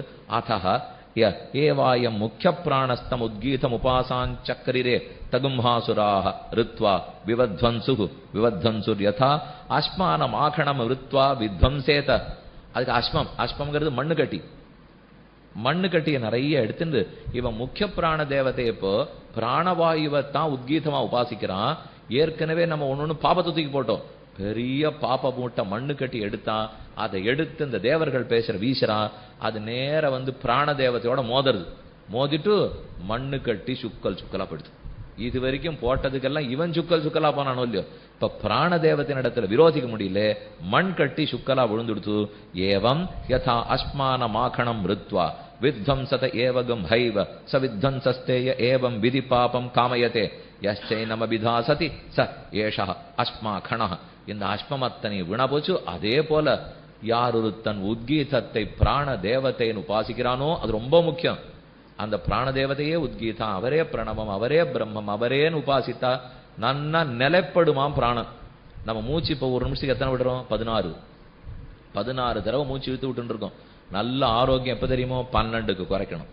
ஒரு நிமிஷத்துக்கு 12 தடவை தான் விடுறான்னா நிதானமா இருக்கார், பதட்டமே இல்லைன்னு அர்த்தம். உடம்பு சரியில்லாதவளை பார்க்க போறோமோ இல்லை, நோயாளிகளை வேகமா விட்டுட்டு இருப்பா பாருங்க. அவளுக்கு உடம்பு சரியில்லைன்னா 20 தடவை போவா. நமக்கு சுமாரா இருக்கும்னா 16 குறைக்கணும். பிராணாயாமத்தில் சொல்லி கொடுக்கறதே 16 14 14 12 கொஞ்ச நேரத்துக்கு இல்லை. நான் சொல்லிட்டு இருக்கிறது அந்த 10 நிமிஷம் பத்தி இல்லை. இப்போ எப்போதுமே நிதானத்துக்கு வர வேண்டும் இல்லையோ. அந்த பிராண தேவதையே உத்கீதம் தான். பிராணனை நன்னா உபாசித்து வளர்க்க பாதி நோய் படும், நல்ல தேக ஆரோக்கியம் வரும், நல்ல புத்தி சாதுரியமாயிடும், எடுத்த காரியத்தை சட்டுன்னு முடிக்கிறதுக்கு முடியும். ஆனா இது எல்லாத்தையும் நம்ம இப்ப யோசிக்கிறதே இல்லை. இருக்கிற அதே அமிலம் கலந்த உணவு, என்னென்ன வேணுமோ அவ்வளவுதான். அவசர உணவு, வேகமான கதி, போற போக்கில் அப்படி நிற்க வேண்டியது. என்ன தர்மபத்திரி 3 மணி நாள் தலிகை பண்ணியிருந்தாலும் அந்த தட்டில் அப்படியே வச்சு பொரிச்சுண்டு அதை அந்த கால் சராயை போட்டுக்கிறதும், இப்போ காலில் என்ன மாட்டிக்கணுமோ மாட்டி இதுக்கு 2 மணி நேரம் பண்ணியே இருக்க வேண்டாம் இவருக்கு. இது இவ்வளவு பாடு வருது. இந்த அவசரத்திலேயே சாப்பிட்டு போவா? நிதானமா பெருமாள் நன்னா அமுது செய்திருக்கார். சாப்பிட்றதுக்காக உழைக்கிறவனுட்டு சாப்பிட்றதுக்கு 10 நிமிஷம் கொடுக்கறது இல்லை. இப்ப நம்ம அதுக்கு தான் பேர் என்ன சொல்லுவா? இத்தனையும் உழைக்கிறேன்னா எல்லாம் என்ஷான் உடம்புக்காக, ஒரு வயிற்றுக்காகன்வா.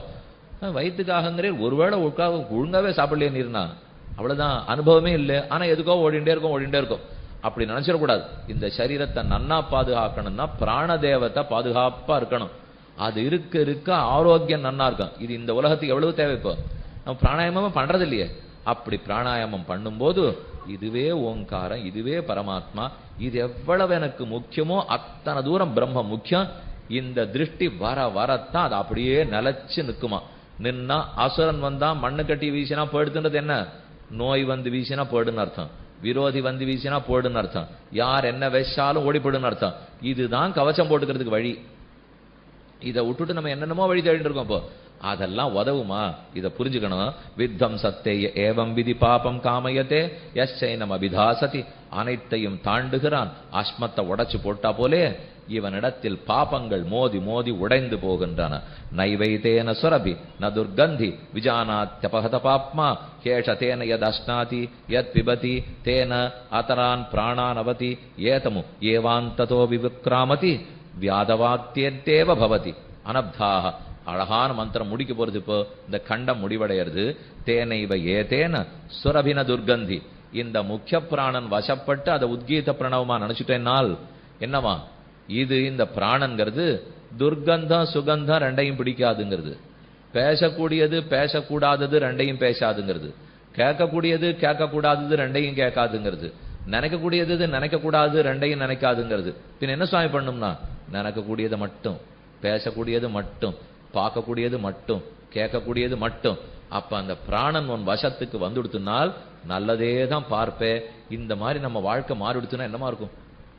ரொம்பவே நன்னா இருக்கும். இப்பவே மாறணும்னு ஆசையா இருக்கேன்னா இப்பவே மூக்க பிடிச்சிக்க வேண்டியதான், அவ்வளவுதான் வழி. இப்போ அப்ப அந்த பிராணாயாமத்தை இப்பவே தொடங்கினோம்னா தானா நன்னாக போறது. பிராண தேவதையாகவே நினைப்பா ஏதமு ஏவாந்ததோ விவோத்கிராமதி வியாதயா ஏத்யவந்தாக. அப்ப பிராண தேவதையே நமக்கு முக்கியமாகிறதாம். இதே 3 ரிஷி சுலபமா முடிச்சிட்டார்.